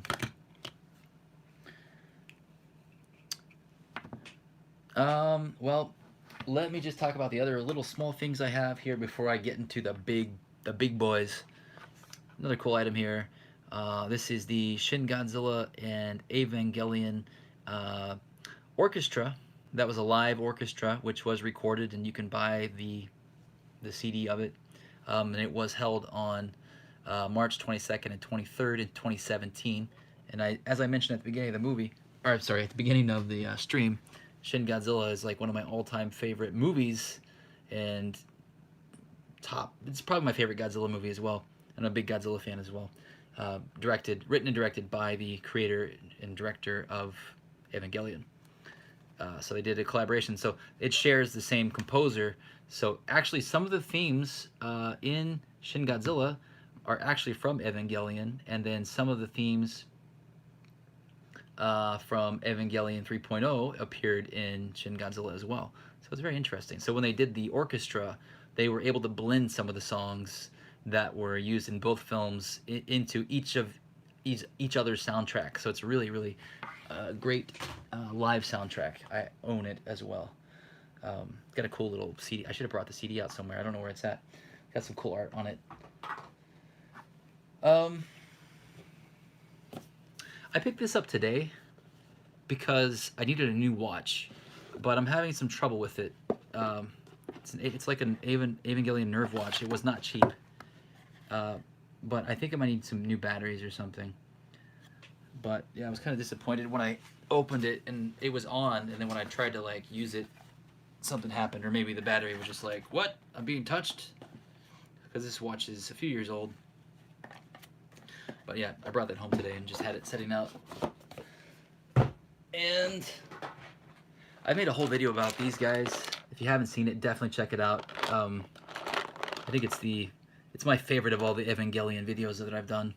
And it's definitely the rarest Evangelion item, or the rarest set of Evangelion items that exists. You will be hard-pressed to find anyone else that has a near-complete collection of these. The Ava units alone, right here, you see? Those are like $100 a piece, just for these little tiny pieces. And yeah, if you want to know more about these, they're called Evangelion Snacks Omake. So they sold these little boxes called Ava Snacks. They had little snacks inside, and they came with these little retro style Omake figures, which traditionally were like little cheap plastic toys you would get with old Japanese snacks back in the 70s and 80s. Even now, and I collect them. So here are some that are non-Evangelion related. Like I have stacks and stacks of them. But these Evangelion ones, this is a near complete set, minus like 2. One of which I sold because I made a lot of money off of it, and I was like, I don't really need this one. I've got like the main one, and then now I regret selling it because it'll be really hard to find it again. But I also do have the original box they came in. Like this is the store display box, and then the little boxes that the actual toys and candy came in. Like I said, I did a complete breakdown and history and review of these toys, and like HD up close with good lighting. So definitely check out my Ava snack video if you have not yet seen it. I know right now it's after midnight. It's actually 1 a.m. now. My lighting is not the best. Okay, I think I've shown all of the stuff over there. I did want to show this too.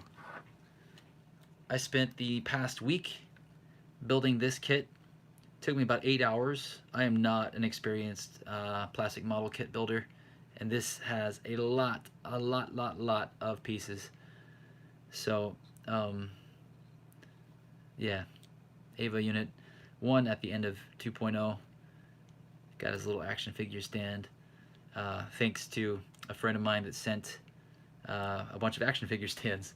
And I was also able to put one on my standard version. Same model series. And he's holding the little skeleton version of Shinji from the Hone Gelion line. Got Asuka from that line too.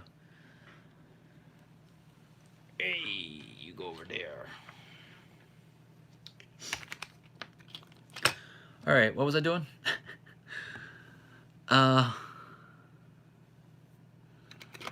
See, man, I wish I could view comments live on my computer, because I can only see like one at a time pop up on my... Okay, I think it's back now.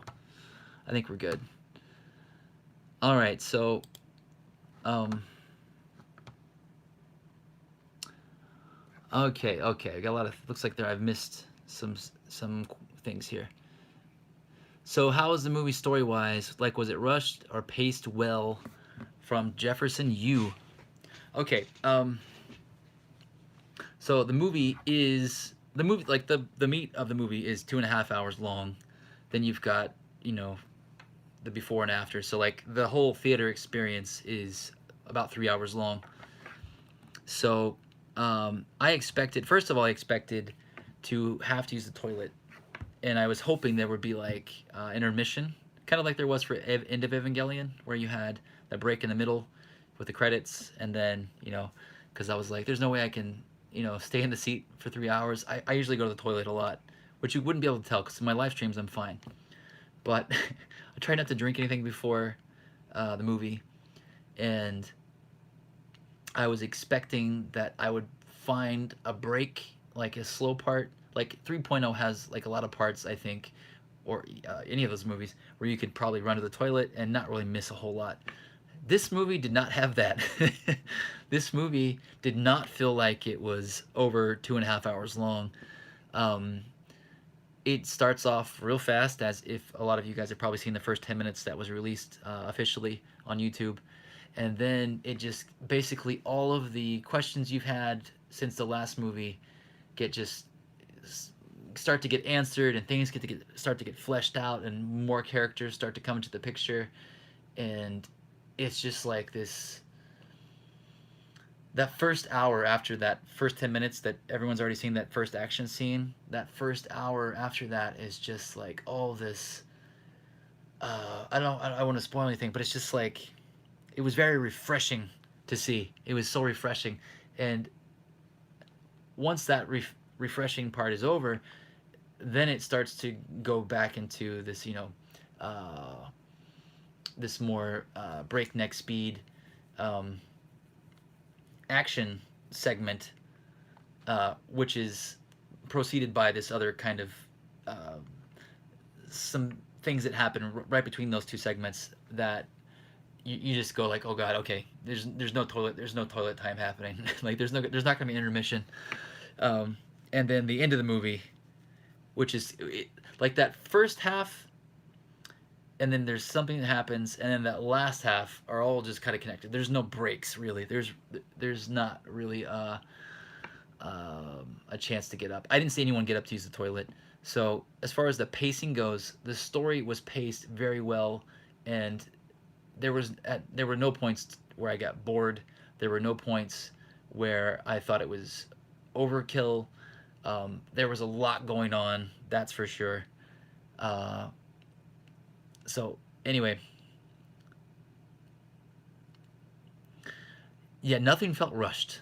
However, like I said earlier in the stream, there is a lot of dialogue, a lot of very philosophical and jargony dialogue that I could not quite grasp, and I'm sure even Japanese audiences probably had a hard time with, and will require multiple viewings, just like any other, you know, Evangelion end. But yeah, I was very satisfied, and the animation was amazing, the quality was amazing, it did not feel rushed whatsoever. It definitely seems like there were probably all kinds of different ideas for how they would end it, and I won't fully grasp how well all of the script comes across without seeing it translated.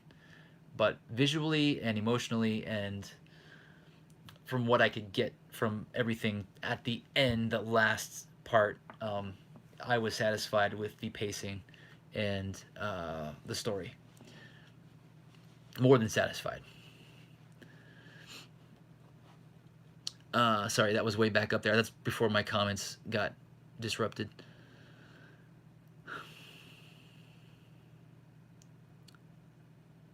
Are there still Dynactions available in store? Yeah, actually.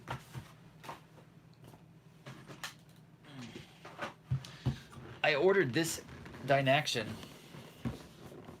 just a few days ago because initially I didn't know about these until my friend Matt Olt, who some of you guys may know, who's a writer and host and you know, all around nerd, you know, media personality. He initially asked me about this, thinking that I knew about it, but I actually don't really follow most of the Evangelion releases as far as toys go. And he was super excited about it, but he was worried it would be sold out. And he was able to find one in his local department store, I believe. And I just figured I wouldn't be able to fit it anywhere. And I had already pre-ordered some large Evangelion Softhobi. I'm more of a soft vinyl collector. And figures that are kind of more retro-ish. So, as you could see earlier. But waited, and then after I saw a couple reviews of this guy leading up to the release of this movie, I realized I had to own it. And I found it on Amazon Japan for like 2,000 yen less than the original retail price. So they're still out there, and you can still find them at retail or under. But I would imagine after this movie comes out, it already is out, after this movie's been out, and the next wave of like Unit 2 and the Shin Ultraman come out, these will start to be hard to find, and the prices will probably shoot up. So if you're looking to get one of these, definitely get it now. And I will open that in just a moment. I know I keep teasing that.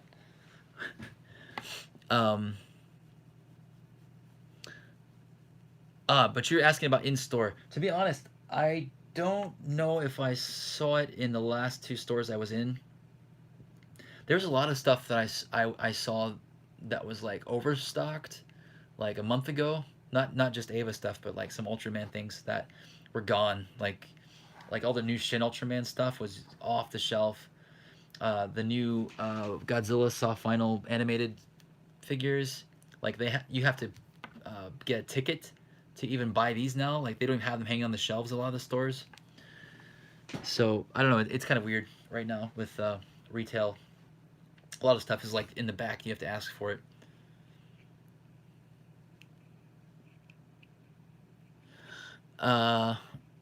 Jefferson, is the climax of the movie a mind frick? Yeah, dude, it's another mind frick. It's like, I think I said it earlier, but it's like if you took the original ending to Neon Genesis Evangelion, like the series, not End of Evangelion. If you took that ending, you took the End of Evangelion, you took 3.0, and then you added this whole other element that was not expected, and you just mix all that up together, and that's what you get. Like, quite literally. I'm not going to give any specifics about what happens, but take some elements from all of those, combine them in a certain way, and that's what happened. And the execution was like jaw-dropping.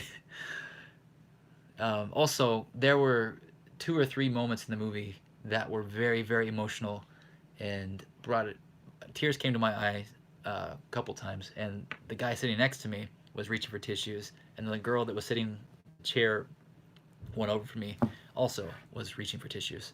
So, and I've heard that a lot of other people were. And this is not just the ending. I'm talking about multiple times throughout the movie. Teary moments.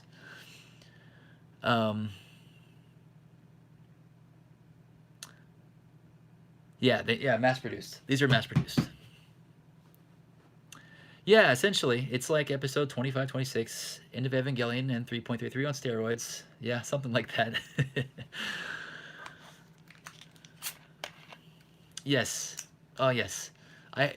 Man, like I said, I will answer some like yes or no spoilers here in a little bit, and I'll let you guys know. I mean, I won't outright say anything specifics unless I get a request to, and I will mention that I will possibly getting into spoilers. Not yet. But I honestly would implore you not to spoil this movie. Today, after I got home, I watched a couple spoilers after I'd already seen the movie, a couple spoiler reviews.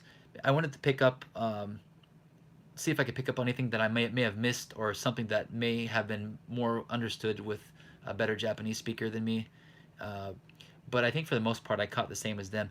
Then there was another guy that was doing a spoiler review that lives in America and hasn't even seen the movie yet, and he was reviewing it based on leaks in text, and he just sounded like a jerk through his entire review, and he was just whining about like story choices without even seeing the movie. So let me just say right now, don't listen to any of those people because they haven't seen the fucking movie, and they have no idea. Like, maybe on paper some of the plot elements or ideas sound like, oh, I can't believe they did that, but once you see it, you're just gonna be like in awe. Trust me. Especially coming off of 3.0, I think after as that much just dark, dingy, depressing, drab, this movie is just like an explosion of all sorts of feelings.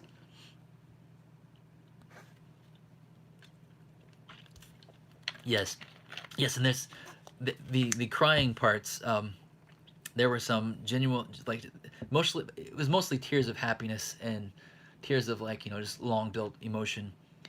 But there were moments in the movie, just animation wise, visually, they were just so stunning. It was just like, those also were just, where you get the chills that just bring the tears.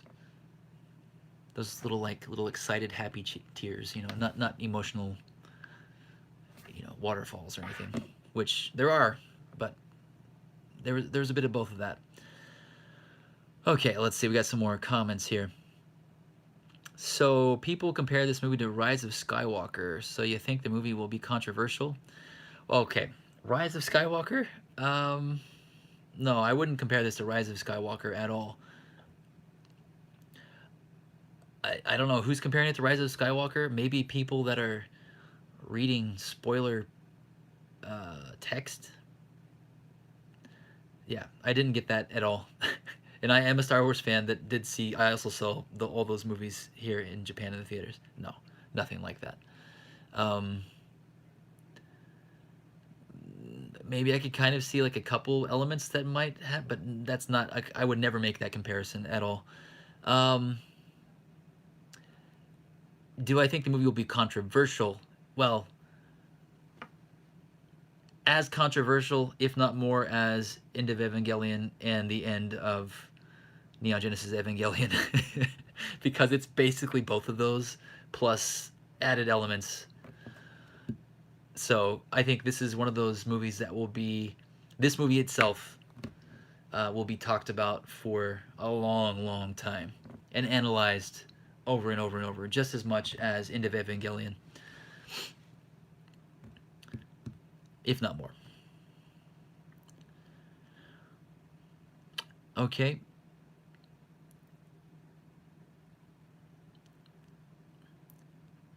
Even outside of the Ava franchise, where would you rank this amongst Anno's work as a director, both in animation and live action? Like I said, I am a big fan of Anno's work. I love Shin Godzilla. Shin Godzilla is like one of my favorite films. Well, and that's because of a couple reasons.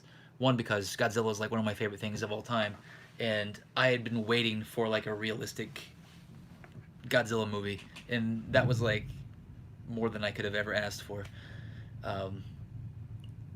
So if I were to rank 3.0 plus 1.0, my favorite thing film-wise that Anno's ever done, it's probably a tie between Shin Godzilla and End of Evangelion. End of Evangelion is in my top 3 favorite animated films of all time.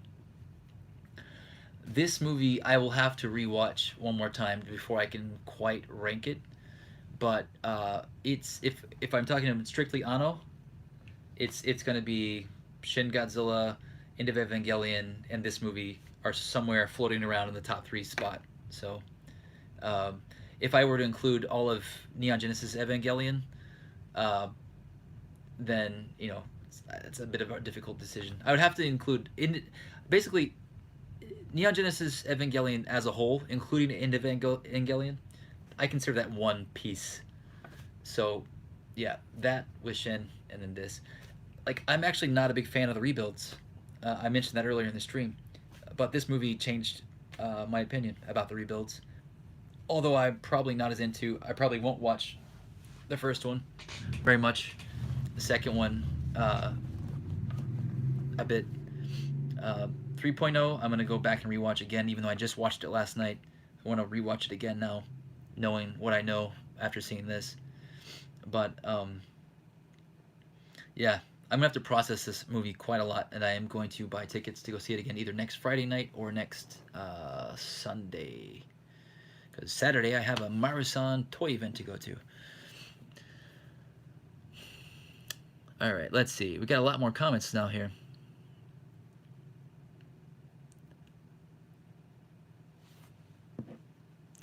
Makes sense. Even in Korea, they're having a meltdown. Is it playing in Korea already? Or am I misunderstanding?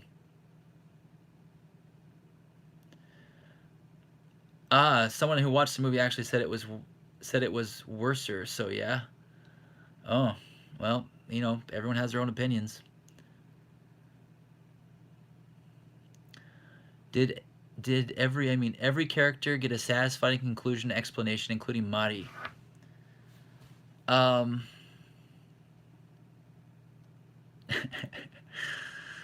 I'll get to your comment, Toy Mania. Did everyone get a satisfying conclusion? Yes.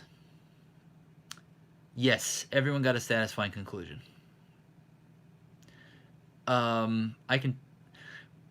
Mari is a bit of a, since she doesn't really have a big stake in the story as a whole, like as the movies so far have unfolded, like she's just like inserted there in certain parts. I probably could have done with a little bit more of her backstory. There is some. They do. I mean, there is some. There is some in there, but not as. I think they want to leave it a little bit more vague for audiences to kind of fill in their own information. But yeah, everyone gets a nice conclusion. Speaking of Mari, did I already talk about this? I finally bought a Mari figure. I think I started talking about it, but then I didn't show it. I bought this today after the movie was over. Found it for really, really cheap. Reveltech. She's got a really freaky facial expression. She comes with a bunch of different faces. Oh, I also bought this. I also found this for a good price, and I just grabbed it. Ray and Asuka's cats. I don't really collect shit like this. This is probably something I'll sell in the Ava group that I run. But by the way, if you're just joining and you don't know about my Evangelion group that I run, it's a collectors group, Evangelion Collectors Group on Facebook. I should have put that in the description. I forgot. Yeah, Toy Mania says, just an idea. Streaming live from the theater. Yeah, well, it'd be pretty hard to do, and yeah, I wouldn't do that. You guys definitely need to wait and see it in theater. I saw it in IMAX, and it was glorious. I would not waste this experience on watching it via cam, or I wouldn't even watch like a decent like DVD screener. I would wait if you can wait. I know it's going to be hard to see this in theaters in a lot of other countries, but if you can wait and see it in a theater, or wait until it's at least on a Blu-ray or 1080p format streaming with subtitles that you can play in your home big TV, wait. Don't watch a shitty bootleg. Not for this. But yeah, actually, I had originally planned to do a stream from the gift shop, but there were way too many people and the selection sucked, so didn't do it.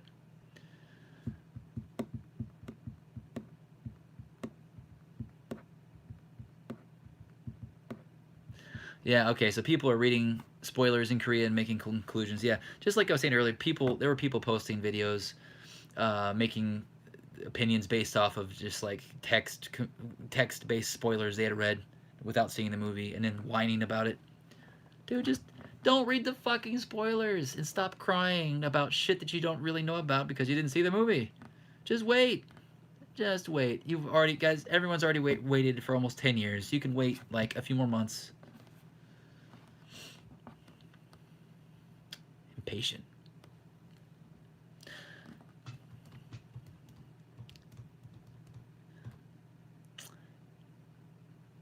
Okay, let me see here. Seb Godin says, I'm a pretty big fan of 3.0, personally, especially in terms of where it brought the character dynamics. Did this feel like an organic progression from where those dynamics relations were in 3.0? Yes. So when I first saw, I think when most people saw 3.0, it was very jarring because you had the time skip, you had the 14-year time skip, then you had the fact that like Shinji and Asuka and Mari hadn't aged, but everyone else had. That was a big, you know, it was a cool twist, and I actually give it credit for that. And after multiple viewings, I have also grown. I actually think I like 3.0 better than the other two movies, but it's just so drab. It's just so dark and depressing. But it's perfect in the way that it fits with this new movie. Because whereas you see basically just like 3.0 is all based in these dark, dreary locations within Weilei's ships or Nerve's HQ, or like, you know, in the ruins of destroyed places. There's hardly any color or vibrance. I mean, everything's amazingly animated and expertly executed. It's just, you know, it's intentionally just a very dark, drab movie. And I think that was the intention. This movie, while it does take place right after the events in that movie, goes a completely different direction. So, it's very refreshing. While there are still those locations there, they just never showed you any other locations in 3.0. So, this one you get to kind of expand your view of what's around.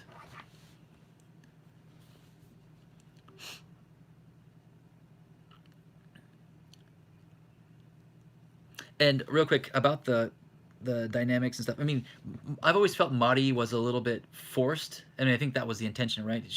Anno forced her into the story because otherwise he felt like he was just going to remake the movie. He wouldn't be able to, or remake the series. He wouldn't be able to change much unless he inserted someone that didn't belong. And having Mari kind of breaks up that structure a little bit. But I don't know if she worked as well as originally intended. But I have grown to enjoy Mari, to be honest. And there is a bit more of her story that ties in everything a little bit. But they don't really go heavy into her backstory. Just little hints. And if you guys have read the manga, you'll have some other ideas about, which I think technically you could.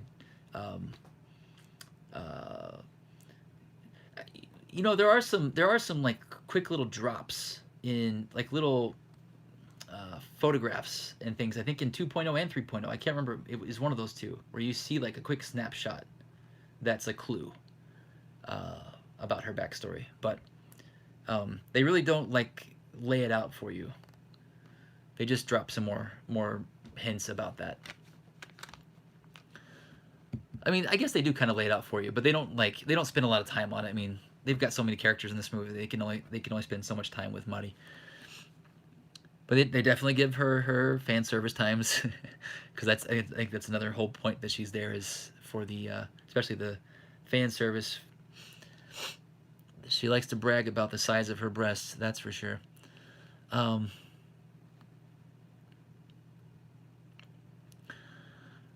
Okay, I lost track of my thoughts.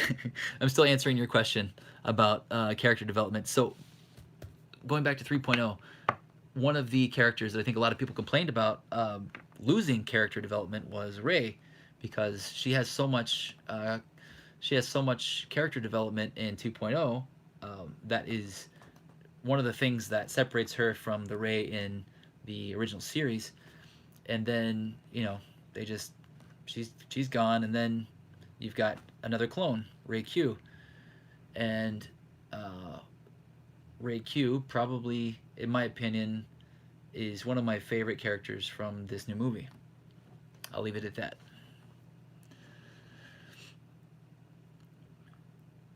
Yes, and I'm aware that these are not remakes of the Ava series. Well, the first movie is. The first movie is totally a remake of the series. Then the second movie, they throw a wrench into it.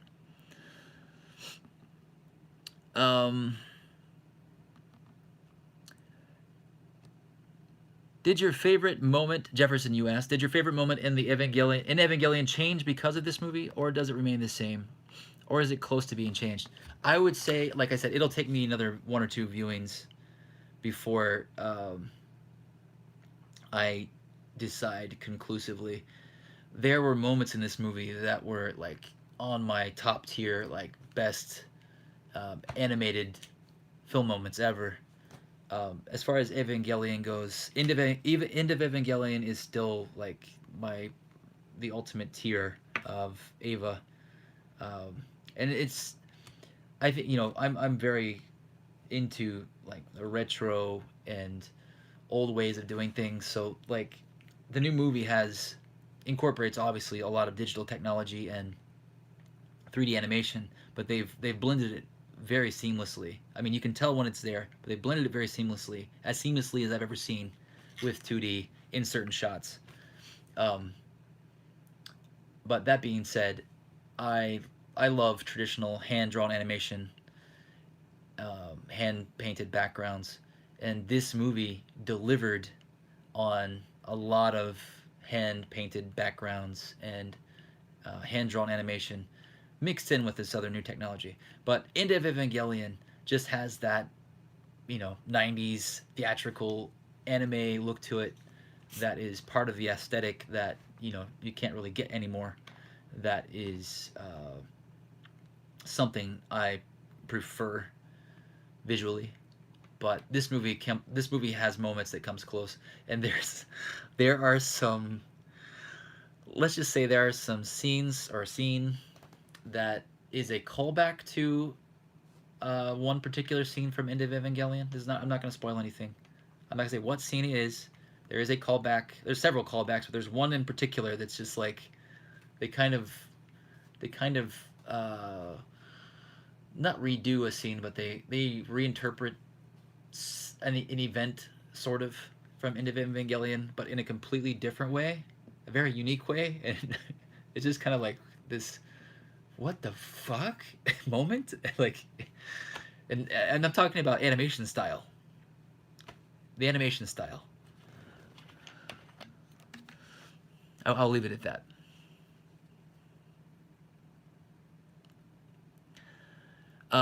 But as far as moment,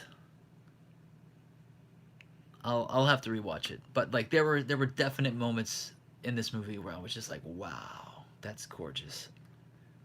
And I never really said that about any of the other rebuild movies. Like there were scenes that I was like, oh, this is cool, or oh wow, this looks a little bit different than, or cleaner than the original series. But I never had any like, wow, Jesus, this is amazing, like animation wise, until I saw this one.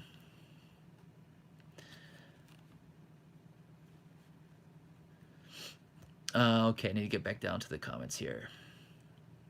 I didn't understand the philosophical, psychological stuff in Evangelion until I saw the first 3 movies. Didn't this happen to you? Oh, God. So, there's... when you watch Evangelion, there's a lot of open-ended things that you can think about, and, some people go like this... this route of, like, trying to tie it to all these, like, biblical things, or trying to trying to tie it into specific psychologies, and I mean there are elements of both, and you know a lot of it has to just do with Ano's psyche and his feelings at the time, and then there each has its own different feeling, and they're open to interpretation. He has his own interpretation, and he definitely leaves a lot of things open to interpretation. But uh, I didn't. There were a lot of like I even have. I have several books like this one. This is a great book to have. Evangelion Chronicle. This is side B. The side A explains like the first part of the series, but this one explains the ending and end of Evangelion, and in full, like in just crazy detail. This was originally a Japanese release. This is just translated. It's official. I have the complete Japanese edition too, but this answered a lot of questions that I had about, because there's a lot of things that they show that they're not explained, and there's a lot of that in this movie. There's a lot of things that are shown, not quite explained. Like you kind of get the gist, and it's not. You don't necessarily need to know, and it doesn't really affect the characters of the story that much. But there's things that are gonna have like we're gonna fill volumes of books like this. But the overall story of Evangelion was explained very, very neatly in a YouTube video that I shared. I can't remember the name of the video. I found it recently, and it made it very clear, like the story and like there's the main pieces that finally just made it click, like the little pieces that I kind of had jumbled in the wrong place. That video helped make it click, and then when I shared that, a lot of people I think that watched it were like, oh man, this helps so much make things click. But then when you get into this rebuild series and Q and Thrice Upon a Time, the new one, then that's all out the window. I mean, it's its own separate thing, but well, is it? Anyway, there's going to be a lot of can of worms and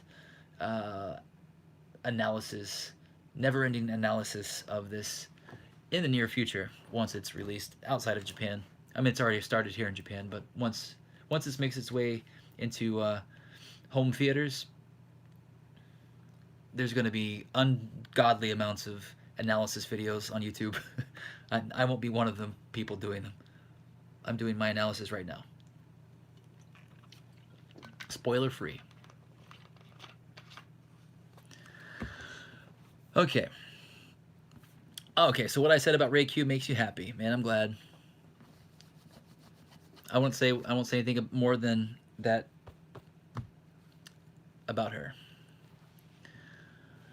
If I had to make any criticisms to this movie, what would it be? Criticisms, like I can't quite fully critique this, at least my main criticism, until I get subtitles for it. There's just a lot of information, not information, maybe exposition. Basically, Gendo has a very long monologue, sort of.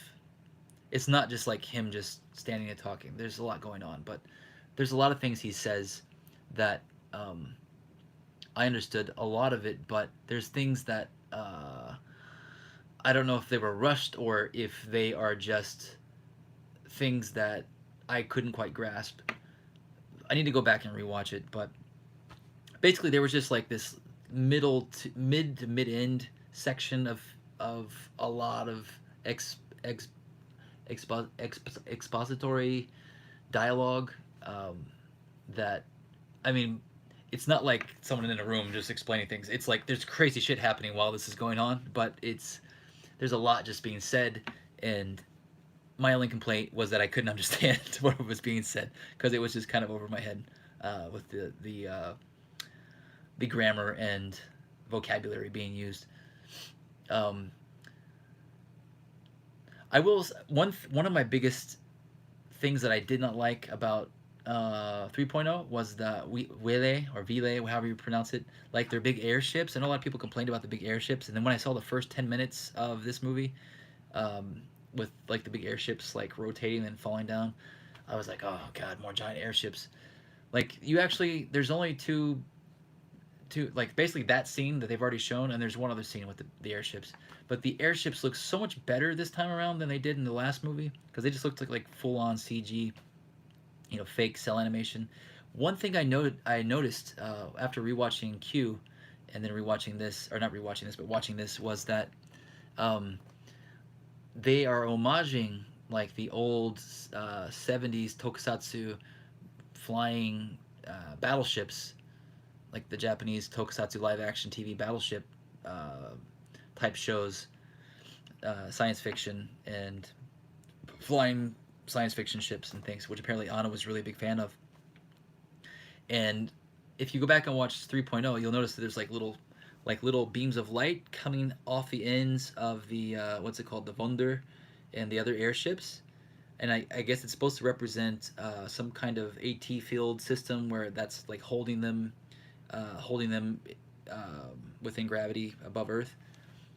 But it's literally just a callback or homage to the strings that were holding the old models that they used in those old TV shows, because that was his thing. And they homage old tokusatsu TV shows more than once in this new movie. I won't say how. They don't like directly reference anything. It's just there are some homages visually and auditorily. I'll just say that. Hey, Stellarola, what's up? What's up, Mr. Ben? How's it going? Are they selling the Ava 1 drink holder? Okay, so this drink holder, if you guys are not familiar with a drink holder, it's basically a giant, it looks like kind of like the Hulk fist, like if you went to like the toy stores like, I don't know, a decade ago, and you could buy the big green Hulk fist. It looked like that, except it's Ava 1's arm, and you could fit a drink inside. And people kept sending me pictures of this. I've never seen one. I've never seen one sold at a store, because people were already receiving these before the movie came out. So these must have been sold online or sold on maybe at a shop like Don Quixote, but I never saw one there. And I assumed they were theater exclusives as well. Didn't see any. And I haven't seen anyone that's went to the movie talk about them. So that seems like it was something maybe that was supposed to have been a theater exclusive last year when the movie initially was supposed to have come out. But maybe they just, because of stock and storage, couldn't, store them where they were supposed to, and maybe they just offloaded them. So, yep, didn't see any. Yeah, it took 10 years to finish, man. I'll tell you what, man, they spent a lot of effort and time and money animating this movie, and it shows. This movie is gorgeous. One of the movie posters had this train rail. Yes. Earlier, I didn't show you guys. I mean, the ones that were watching, no. But this is the theater guide. I didn't show the pages, but it does show the promo posters inside, which have already been released. This is the train rail image you were talking about, I believe. Wait, where did the question go? One of the movie posters had this train rail, yes, and the train station that is important symbolism to show Shinji's escapism. So does that return in this movie in any shape or form? Let's just say there are, I believe this train rail specifically is the train rail from the town where the director, Hideaki Anno, grew up. I will say that there is some love to old school Japanese trains given to in the movie, and that theme does come back towards the end of the movie, and I will leave it at that.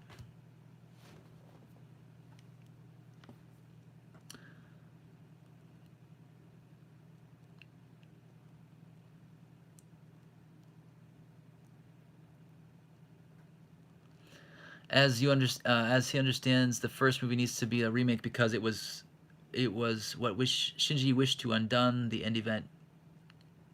Yeah, I mean, like again, there will be a lot of analysis about the first movie and the original series and its relationship to this movie after this comes out. So we'll wait to discuss that later after everyone's seen the movie. Stella Rolla says, "Hey buddy, home today. Just hanging out, doing some eBay listings." Ooh, excuse me. Okay, Stella Rolla's a friend of mine from back home. He usually comes out to visit me in Tokyo, but I guess this year or last year you guys couldn't come out. It sucks. It's so crazy how it got so much interest in the last year or so in the US. Yeah, well, I think that's largely in part due to the Netflix release. They released the original series and the original movie on Netflix. And that kind of rekindled, I think, the series all over the world. It's interesting because I had just gotten back into Evangelion like super hardcore like 6 months before they released it on Netflix, so I had bought like a bootleg Blu-ray set of it with the original dub and subtitles, and then yeah, then Netflix came out and then even better quality. But you know, I think I don't know. I'm not. A lot of people complained about the Netflix dub. I watched it twice actually. I watched the dub and the new dub, and I also watched the Japanese version. I prefer the Japanese version, but the Netflix dub I think is light years better than the ADV dub. I know there's people that grew up with the ADV dub, and I actually know some of the voice actors. I used to do the anime convention circuits, and I often hung out with Gendo's voice actor at some of the East Coast conventions, and he was great as Gendo. But as far as some of the other characters go, especially earlier on, man, those dubs are god awful. But I know they must have nostalgia factors, just like English Dragon Ball dub. I'm a big Dragon Ball fan. I have a lot of nostalgia for the first English dubs, but they're fucking terrible.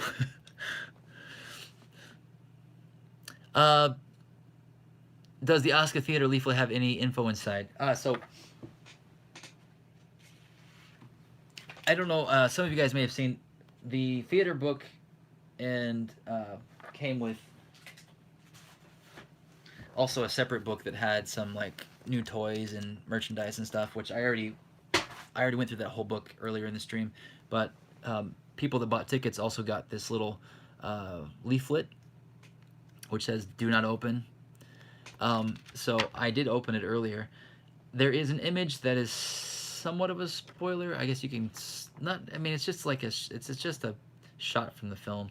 You basically get to see like what Asuka's wearing and where Shinji's at for a portion of the beginning of the movie, and then it lists all of the different machines and Ava units and things that are in the movie, but most of it's in Japanese. So anyway, even if I showed it to you, I don't think you'd get much out of it. It's a pretty dark image, and the information's all in kanji.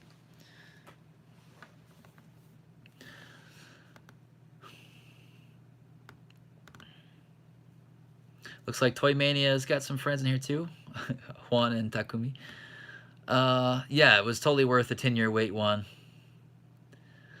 Jefferson's got some more questions. That's fine, man. Honestly, I didn't expect this stream to go more than like an hour or two, but it's almost 2 a.m. I mean, I'm totally fine. I'm awake. I actually have coffee on standby that I haven't even opened yet. I've got some Gundam Georgia coffee. But I don't have to work tomorrow. I have nothing going on, so... Saturday nights I often stay up until like 5 in the morning, but I will definitely go for at least another 45 minutes max to answer any questions. Maybe after 15 minutes or so, I might start to do a little more spoilerish information, but nothing full on.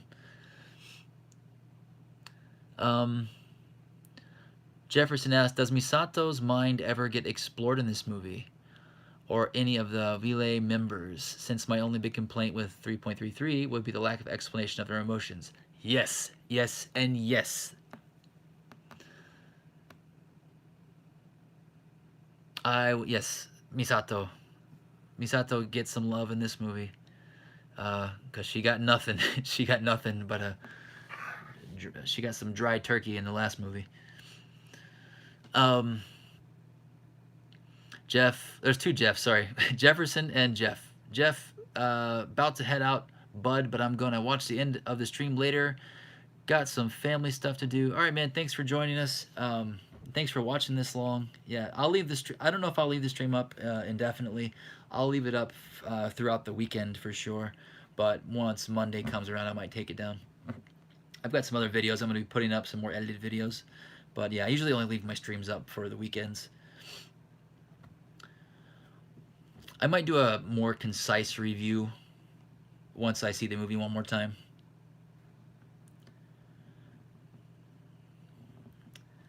Yeah, and where are you guys actually? The guys that are here right now, I got 17 people here. Was it list off where you guys are at? I know some of you guys personally, and I know some of you guys are like in Mexico and U.S., but let me know where you guys are at.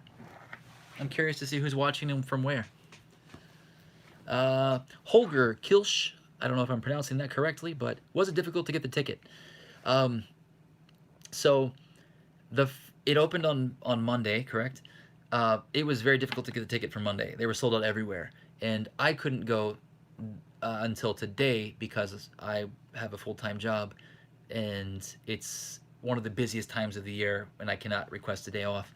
And since the state of emergency in Tokyo doesn't require, but basically businesses are asked to shut down by 8 o'clock. So all movies have to finish by 8 o'clock. And since it's nearly 3 hours long, including all the trailers and ending credits and all that stuff, the movie has to start at 5 in order to finish by 8. So I cannot leave work until after 6. So I could not attend the screening until today. So, but from what I hear, tickets were basically sold out all week. Like the first showing was like at 7 a.m. on Monday morning, and they were sold out all across Japan. And I heard it was really hard to get IMAX tickets, but I booked my tickets. Luckily, we have a brand new theater, which is just a couple monorail stations from my normal theater. So there's actually 3 different theaters in my local area that we can choose from, which is pretty rare. There's actually not a lot of movie theaters in Japan. Like in Kentucky, where I grew up, there were half a dozen theaters to choose from in driving distance with like less than 20 minutes. But in Tokyo and in Japan, there's not a lot of locations where there's movie theaters. Okay, we got some roll call, location call here. We got Germany. Holders from Germany, man. Nice to see you. How is Asuka viewed in Germany? Is she like? I'm curious about that. We got Seb in Canada, and Seb is a frequent what would you call? I don't know, viewer, and I also sell a lot of toys, and a lot of the people in this are often looking for things that I showcase that are for sale. So Seb has bought some stuff for me in the past as well. Burlap also. Burlap, how many boxes have I filled to send your way so far? Pennsylvania. Best Ava food or drink tie-in I've actually tried. I don't know, like, out of all the different breads and desserts they released recently, they were all, like, decent. Like, there were nothing spectacular. Interestingly, like, the Ava snacks, where they came with the little figures that I did the whole video about last year, I never even got to eat those snacks. They were expired by the time that I had them. So, I'm not sure if those were good. Drinks? Isn't there, like, a new, like, LCL, like, drink, or is that an old one? They had, like, also, like, mineral water shaped like Ava pilots' bodies, but the Ava LCL gummies were good. I think those are the only ones that made an impression in my memory so far.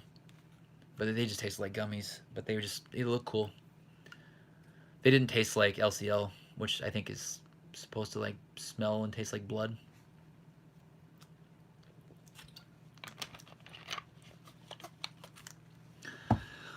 AMW 1985, welcome, sir. Have I seen Tamashi Nation's Akira Project bike? Yes, someone sent me the Sola Pumpkin vehicle. Yes, someone sent me a link to that. I don't know if it was you or what, but yeah, and the Akira and the Kaneda figure. Yeah, those are crazy.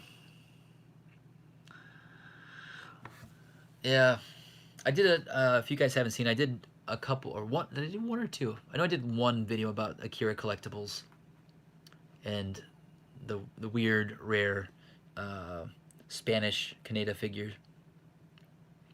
But yeah, I'll do some more Akira videos in the future.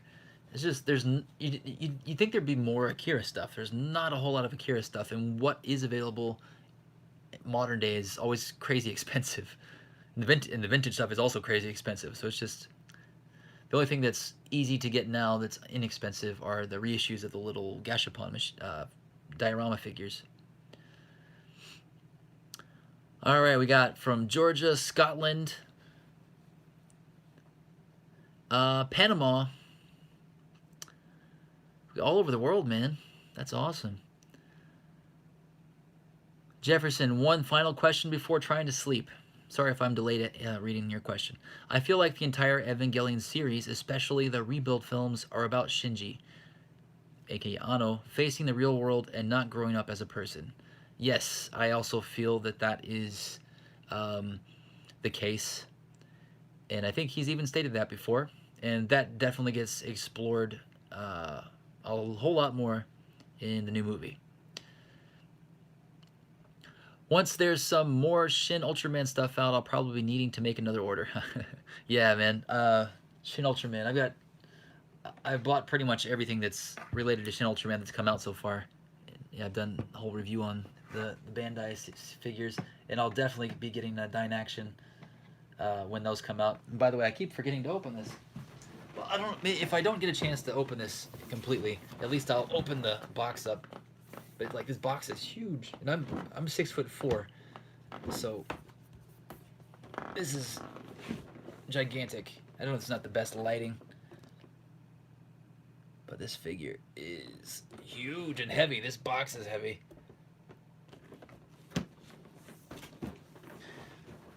Some of my friends were asking me to do a video review of it, but there's already like half a dozen video reviews, and I don't tend to review things unless I'm either the first one to do it, or if it's something vintage and obscure that doesn't have a video.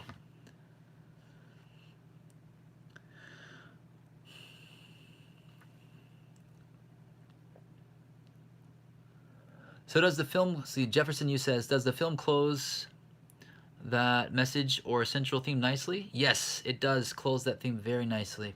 Very, very probably the best way you could. The Shinji emotional state finally ends in the depression and move on from Ava. Well, I cannot quite say because that would be a spoiler.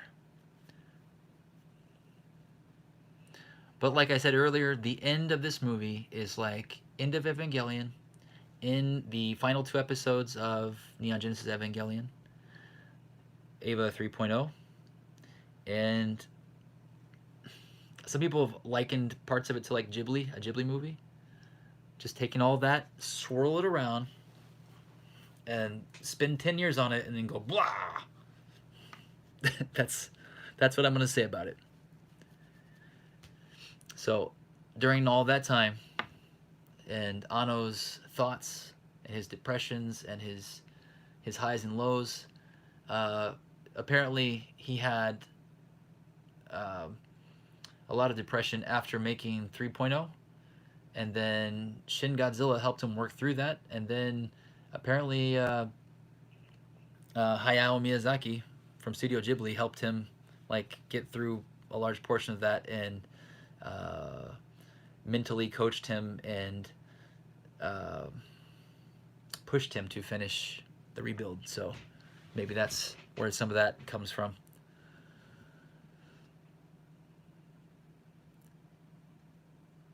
By the way, Studio Ghibli actually did work on the original Evangelion series somewhat, and Ano got his start working with, or one of his big starts working with Miyazaki, animating the giant god warrior in Nausicaa, which he also made a short film about in live action, which plays at the beginning of the Blu-ray disc for 3.0.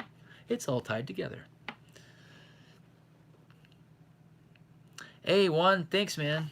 Thanks for the coffee tip. You know what? I'm gonna transfer that $2 tip right into this, and I'll just crack it open and have a swig.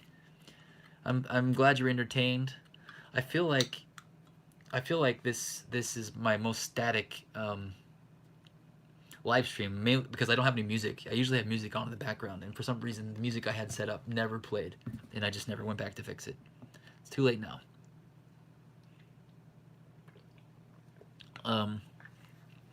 Okay, so Holger, let's see. Holger says, Holger or Holger? Holger. I am half German, so I'll have to ask other Germans about how they think about Ray. Ray? Did I say Ray or I meant Asuka? Did I say Ray? I meant Asuka because she's half German. I may have misspoke. Like I misspoke on my Jet Jaguar video talking about Jet Alone. Twice. I just mixed up names. What are the Japanese theater snacks like? Asks John Anderson. Well, normally I skip theater snacks. Most theaters give you like a little tiny cup of popcorn and a little tiny cola, and you pay over 1,000 yen for it. So I stopped doing that a long time ago. They're pretty laxed about bringing snacks and drinks into the theater. So normally I will just bring a bottle of soda or sports drink or something that's not loud, so avoid cans, and try to get a snack that's boxed so that it doesn't make a lot of crinkling noises, because that's really annoying. One of my friends, Dawn, I in the past I've gone to see a lot of movies with him, and he's always just munching on bags of chips or like individually wrapped candies anytime we watch a movie, and it drives me insane. So if Don, if you end up seeing this, I'm sorry, but you're not the best person to sit next to in a movie theater. I think he knows it too. I complained pretty hard last time. I think he thought it was funny. But today, at this new Toho cinema, they are promoting the fact that they have these large by Japanese standards, buckets of popcorn, which is like half to a quarter size of like what you get in America for a large bucket of popcorn, and a for them large cola, which is probably like a small to medium in America. But they have a free refill bar at this movie theater, which is, there's not a lot of free refill bars, like unless you go to a family restaurant in Japan, like even fast food places. Like there's no free refills at McDonald's, there's no free refills at Wendy's or Burger King. I think the only place that has free refills is Taco Bell, but there's only like 3 Taco Bells in Tokyo. But you gotta go to places like Denny's. No, does Denny's have free refills? I don't remember. The place that has the most free refills is Saizeria. It's like an Italian restaurant. They have free refills, but it's very watered down. Anyway, enough about free refills. So anyway, I got in line to get the popcorn and soda thing because it was like 700 yen to get the large popcorn, large soda, and I thought it was worth the price compared to what you normally get. But the line was so long and slow, so I just got out and went to the movie. And I already had some snacks and stuff, but the movie was so engaging, and I was so engrossed in it that I never even remembered to look down to eat my snacks. I think I had one sip of my drink in the middle of the movie, and that was it, because I didn't want to get up to go to the toilet.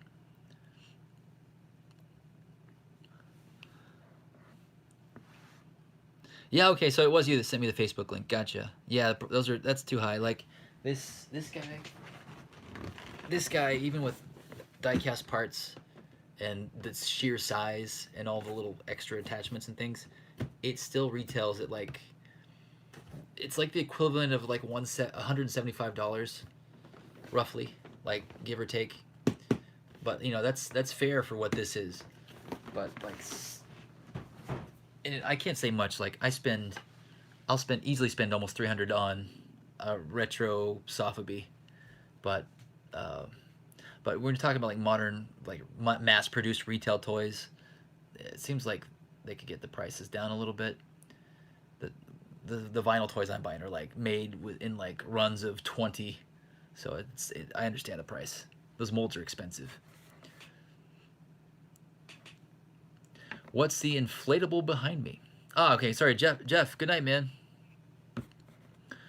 You may be gone by the time I say goodnight, but I'm glad you enjoyed watching me talk about the film, and I'm glad that I enjoyed the film. And AWM asks, what's the inflatable behind me? Oh, this one? This is a inflatable bootleg Goku. I have lots of inflatables. I've got a giant inflatable Korean Ultraman, a giant inflatable Korean Batman, a couple other ones. I almost picked up a giant inflatable entry plug today at the movie theater, but I was like, where am I gonna put that? Oh, this is the inflatable Goku. And this is actually, there were two of these. One of them was purchased by my friend Stephanie, aka Goshin on YouTube. She got the more goofy looking one. Mine's the more, this is the not goofy looking one. So you can imagine what the goofy one looks like. But the goofy one has like accurate clothing colors. But I like this one because it had, you know, non-canon clothing colors.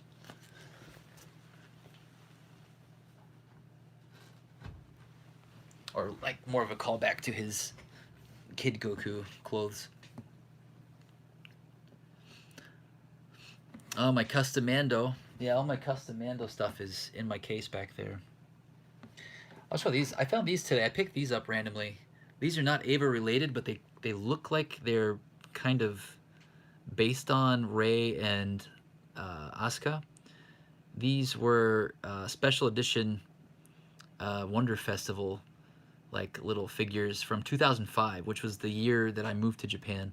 And I found these today randomly. And they had like painted versions and unpainted prototype looking ones. And one's got like a super soaker and clear. I just thought these were cool. They're totally like nods to Rey and Asuka.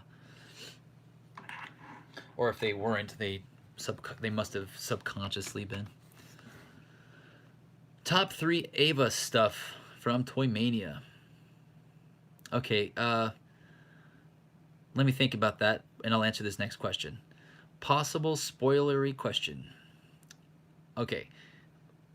Before I won't answer this question until I mention that it's a spoiler or not. Let me see. Anno loves to use classic music in Evangelion. Were there any standout moments that utilize classical pieces of music? Yes. There was one classical piece of music which I don't think has been used. Has it been used in Evangelion? I can't remember.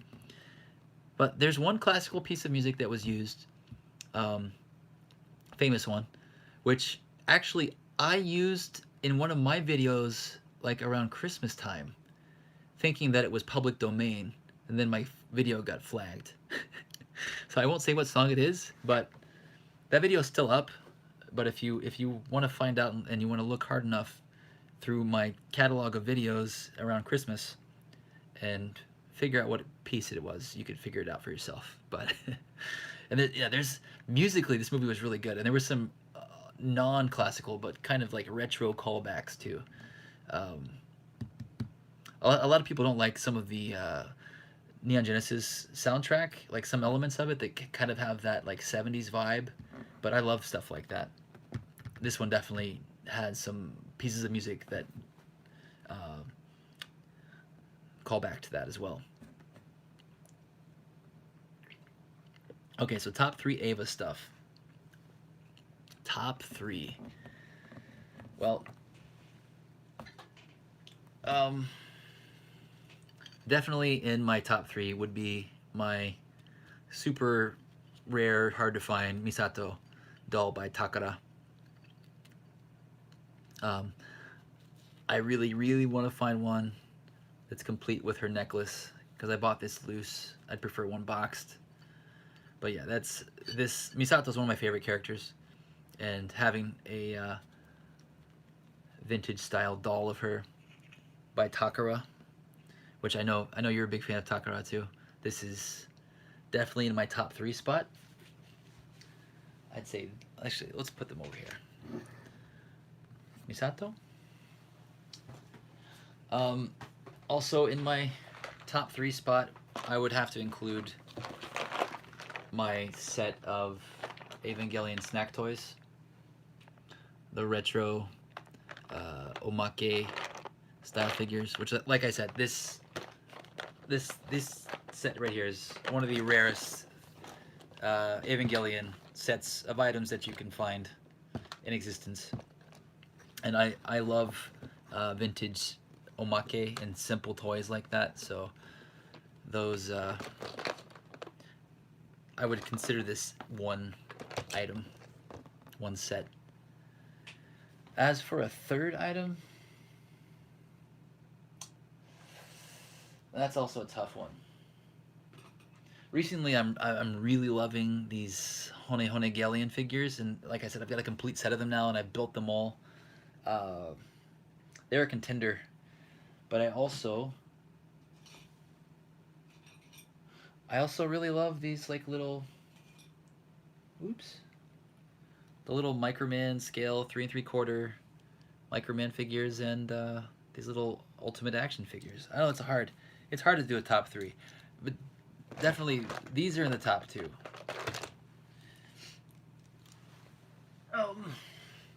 I think there's gonna be a lot of ties for the number 3 spot, but I would have to say like any of these, because I have a whole bunch of these. Any of these 3 3/4 scale ones would have to be close, at least in the top 5.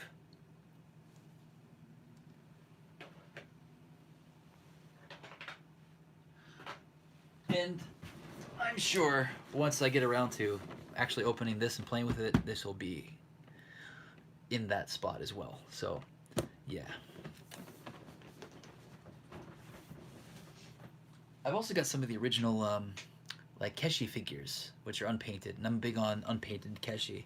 Those are also in my top 5. Those aren't too hard to find either. Actually, I have some for sale. I've got some like bagged. Like this one is Shinji. I've also got Misato and some other characters. Original paperwork.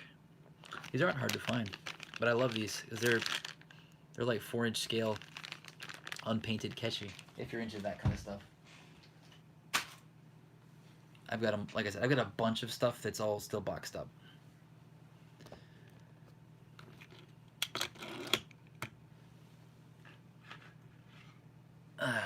Yeah, this kit, after I got him done, he's one of my favorites now too.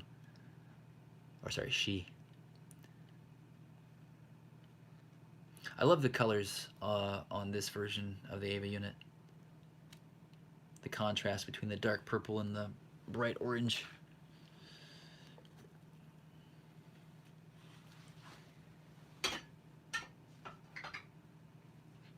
I've done a video on this guy too. This is another one of my top 10. Oh no, don't tell me this is broken. My kids were playing with this before the stream.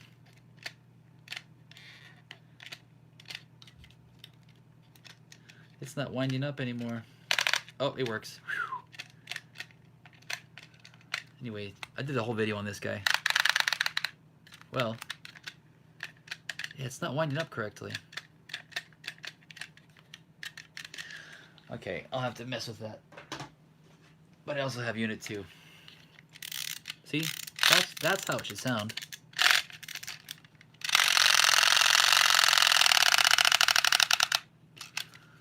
Those are also really rad. I hope Unit 1 is not broken.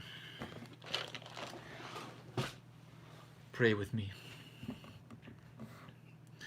Okay, well, I don't see any other comments or questions. I will give you guys, it is now 2:09 a.m. I'm going to try to wrap this up actually by 2:15. If there's no more questions or requests, yep, I'm going to close it off here in just a second. I'll give one more call for requests for items that I have or non-spoiler questions. If I don't see any pop up, hey man, no problem. Thanks for watching. Thanks for watching, Ben. You guys may have noticed I've started to stream every other weekend just because it's easier for me to do this than to do a whole produced, edited video, because those take a lot out of me. And then I end up just not doing anything in the weekend except for editing. And then going right back to work. So these are fun. I like to talk to you guys. But I'm really OCD, and I don't like to leave up stream of consciousness thoughts up on my channel. I prefer to have, these days, in the past year, I like to have just really concise, edited, fun videos that are under 20 minutes long. And like I said, my Ava videos usually don't do very well. Most people come for Godzilla and other random things. What Ava stuff do you have in your shop, and where is your shop? Okay, so John asks about stuff I have for sale. So I don't own a physical shop. I basically have, if you can see down here, I always have boxes of stuff in my house, and I sell it online. I often do live stream sales where I sell directly on YouTube. I just hold stuff up, and then people DM me on Instagram or Facebook and claim things. But I often post sales on Instagram, and I also post, as far as Evangelion goes, I post things for sale on the group that I run, Evangelion Collectors Group on Facebook, which I started a little over a year ago due to the lack of any kind of group like that. As far as Ava stuff for sale, like I said, I've got some of those Keshi, those little unpainted Keshi vintage ones. Whoa, I just dropped Ray. Once I get back through my collection that I've still got boxed up, I'll have some more things I need to sell. Like, I can't keep track of all this stuff. I've actually got some Gashapon here that I probably should part with. I've got a bunch of these Gashapon from the early 2000s. This is for sale. I actually bought this figuring that I could probably sell this because it's a fairly uncommon item and it looks really cool. It's not quite my style, but it stood out to me today when I found it, because I find like the Ichiban Kuji stuff and all of that all the time. The Ava store stuff I can get any day, but stuff like this is harder to find.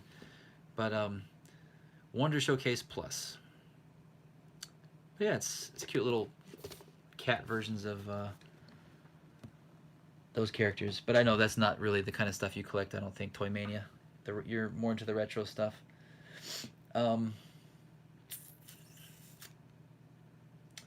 Yeah, I had originally tried to pick up more stuff to actually showcase to sell today, but the stuff that the stuff that was at the theater was kind of crappy. I am going to go to my local book off tomorrow because they had a bunch of the Ichiban Kuji stuff and hopefully some other things that I can grab on the cheap and sell for cheaper than you'd find them hopefully online. But yeah, for now, like, I've just got so much, like, I'll show you. I've just got stuff strung out all over the floor and the table. So right now, and a lot of stuff still boxed up. I couldn't quite, and it's after 2 in the morning. I couldn't quite tell you for sure. I sold a bunch of those. I can't remember. Did I sell any of these to you at Toy Mania? I sold a bunch of these to several people because I bought a bunch of cases of them. But I can get more cases of these guys if anyone's interested in the Hone Honegelium. These are glow in the dark. They've got all the different Ava units. They've got several different angels in different colors. And those are semi-modern in a retro style. Not semi-modern, like some of them came out last year.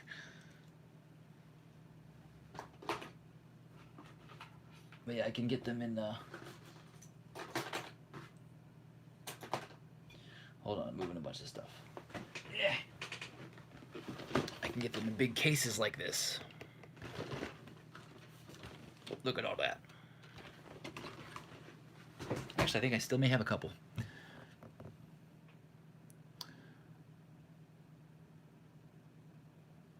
Thanks, Jeff, man. Yeah, I've gotten way into selling this past year. I think after the pandemic started, I was thinking like, oh, I guess I'll have to like stop selling things because the mail stopped. But then I figured out how to still ship things. Well, there's two different ways I can do it. One's cheap but super slow. One's a little bit more expensive than before. But I've actually done more selling than I've ever done before in my life. And I've constantly just got boxes that are coming in and going out and coming in and going out. So it's fun. And it helps support my hobby and help support my addiction to toys. That way I don't have to go into like my family funds, because that would be bad.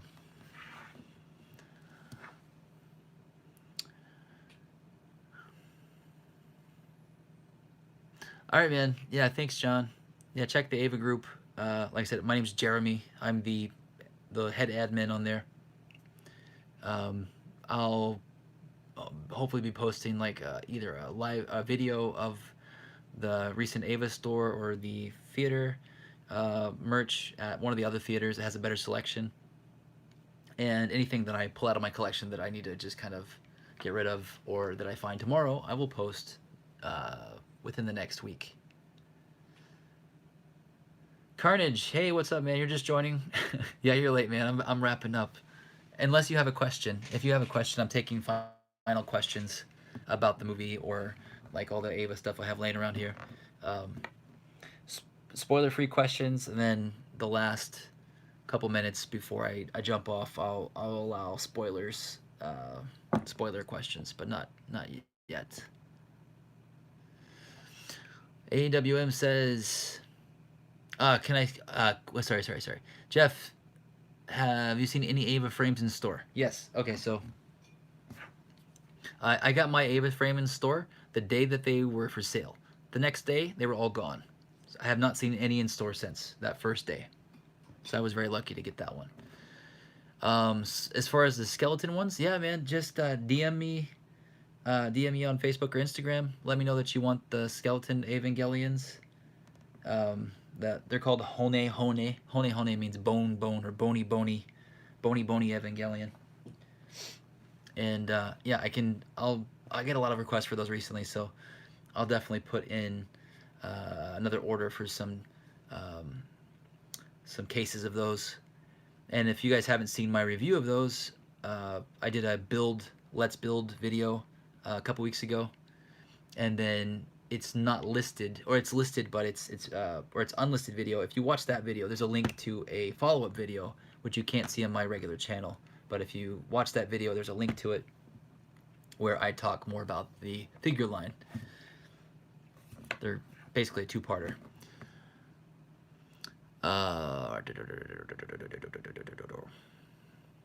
Looking forward to see your next toy hunt type video. Always enjoy seeing the store stock. Yeah, I haven't done a toy hunt video in a while, but those are very popular.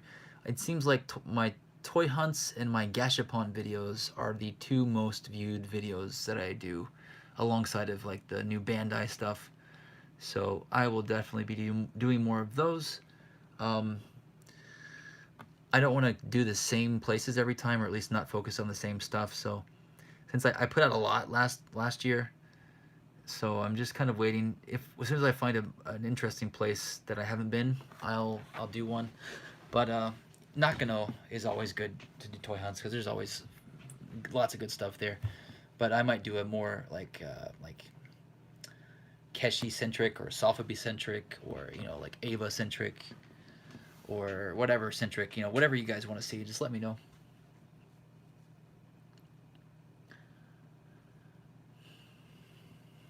Oh, Hito, you're still here. I wasn't sure.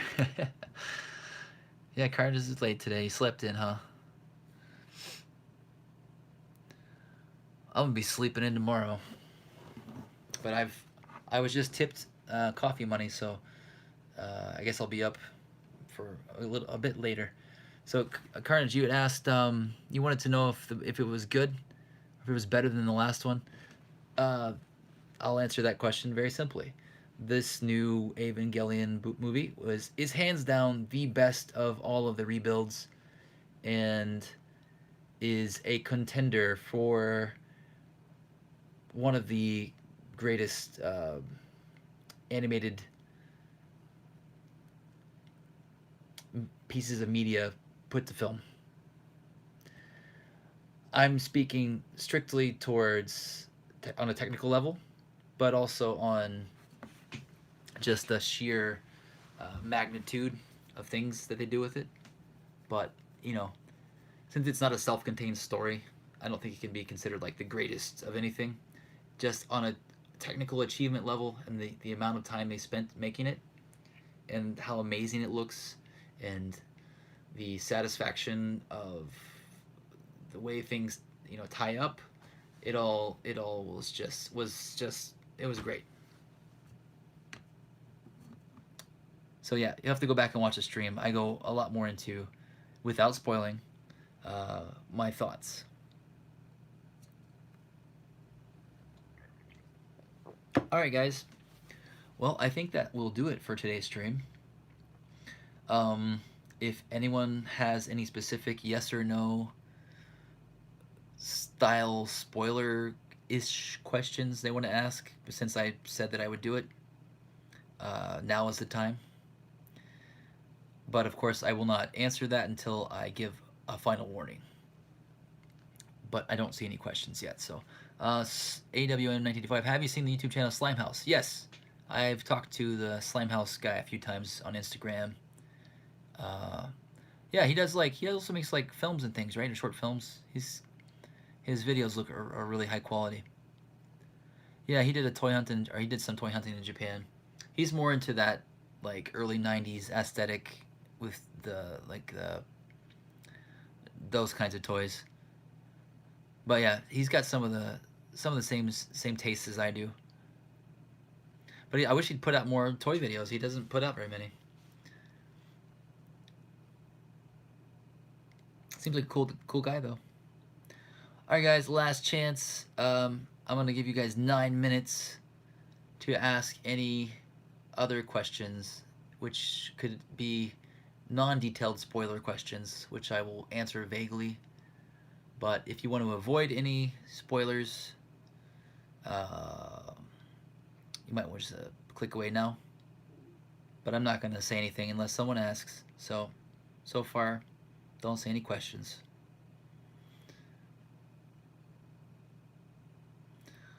Stella Rolla, sorry I didn't see your comment there. More toy hunt videos. Yeah, man, I've done quite a lot of toy hunt videos. Yeah, if you haven't seen them all, I've done I think like 3 different parts of Nakano. I've done all the different Mandarake locations in Tokyo, including Shibuya, including the new one in Ikebukuro. I've done toy hunts at the hobby offs in my area. I've done them at flea markets. I've done them at Superfest.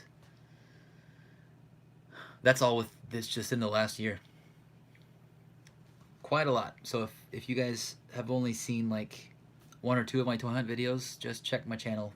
I've done a lot of them. Plus my Gashapon hunting videos. But yeah, just I kind of filmed everything that I could. So I'm just kind of giving some space before I do any more, because it'll most likely end up being in the same place. Just since I can't really travel all that much right now. I guess I could, but a lot of shops are not open still, which is sad. A lot of them may not even make it through this time. I really hope Gojira opens back up. It's been closed. It's one of the older toy shops in Koenji. Hasn't been open. And Toy Cats, my buddy Ishi-san's shop. Hopefully it opens back up at some point in a new location. Alright guys, I'm not seeing any questions or comments regarding anything, so I may just drop off right now. Oh, here comes one. Never mind. What were the new angel designs like? I haven't personally seen any of them yet.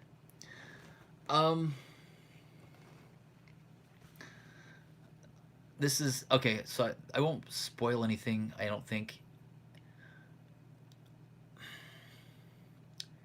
I don't know if I would classify any of the enemies or the things that are being fought against as like your typical, like, you know, angel that appears from space, or, you know, comes from somewhere. There's a bit more to it in this, and there's a lot going on. Not to say that there aren't angels, but it's not as clear cut as, like, you know, in the first two movies or the series where an angel shows up and then they fight it. It's not like that, if that helps. And you can kind of get an idea of what I'm talking about to some degree if you watch the opening 10 minutes, where you have, like, nerves, like robot army, kind of, that have, like, parts of angels and parts of Ava units, like, just kind of merged together, kind of like that. And there's a lot of, I think there's a lot of tech and a lot of questions regarding, like, angels, DNA, and how things can be cloned, or how things can be modified technologically, or, you know, because they've already messed with some of that in these past movies. But if you've seen that first 10 minutes, you can tell that there's a lot more of that going on, and they're incorporating AT fields into, like, their own technology and all that stuff more. Yeah, I think there's probably a whole section. There's probably going to be a whole, like, explanation about that, because they don't really get into it in the movie. There's, like, a lot of this stuff going on, but they don't really explain a lot of it. At least not from the amount of Japanese that I can understand. And that's kind of the same with, like, 3.0. Like, they show some things, but they don't quite explain them. So yeah, there's no clear and cut, like, angel versus Ava unit type scenario. I mean, there is, but there isn't. You know what I mean? You know what I mean? There are some surprises too, regarding angels and things. Anywho,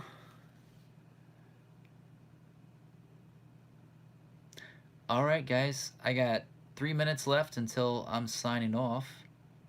This last chance for any spoiler-ish questions.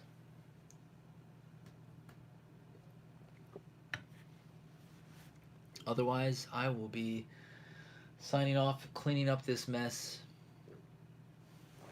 and I guess I'll be saving this for tomorrow morning.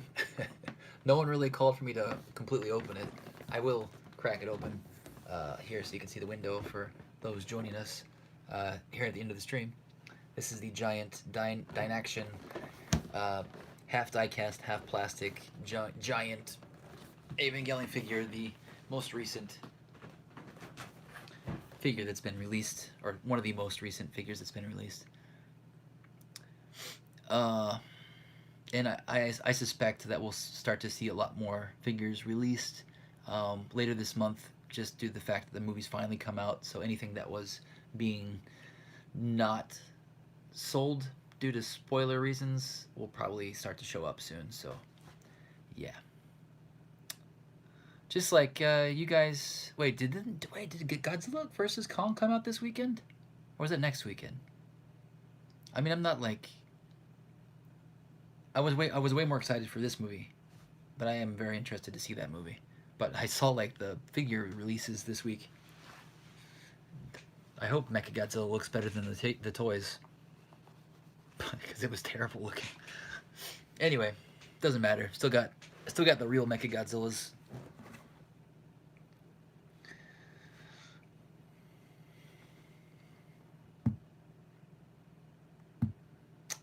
All right, guys. I think we'll sign off now. Oh, got another question.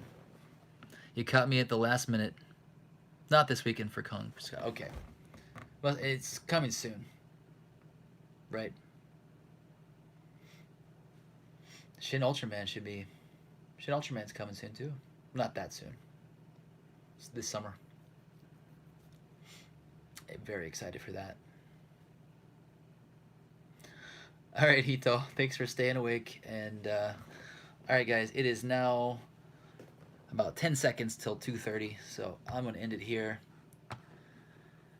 And I will see you guys again soon. I've got a couple of videos I've planned. Who knows? I might get bored tomorrow and make one of them if it's a rainy day. We'll see. Otherwise, catch you guys next week. And bye-bye. Also, make sure to check out Evangelion Collectors on Facebook. I will link it now since it's not in the description. I don't know why I'm talking like that. I think that's the coffee and the time talking. All right, man. Thanks. Bye-bye, guys.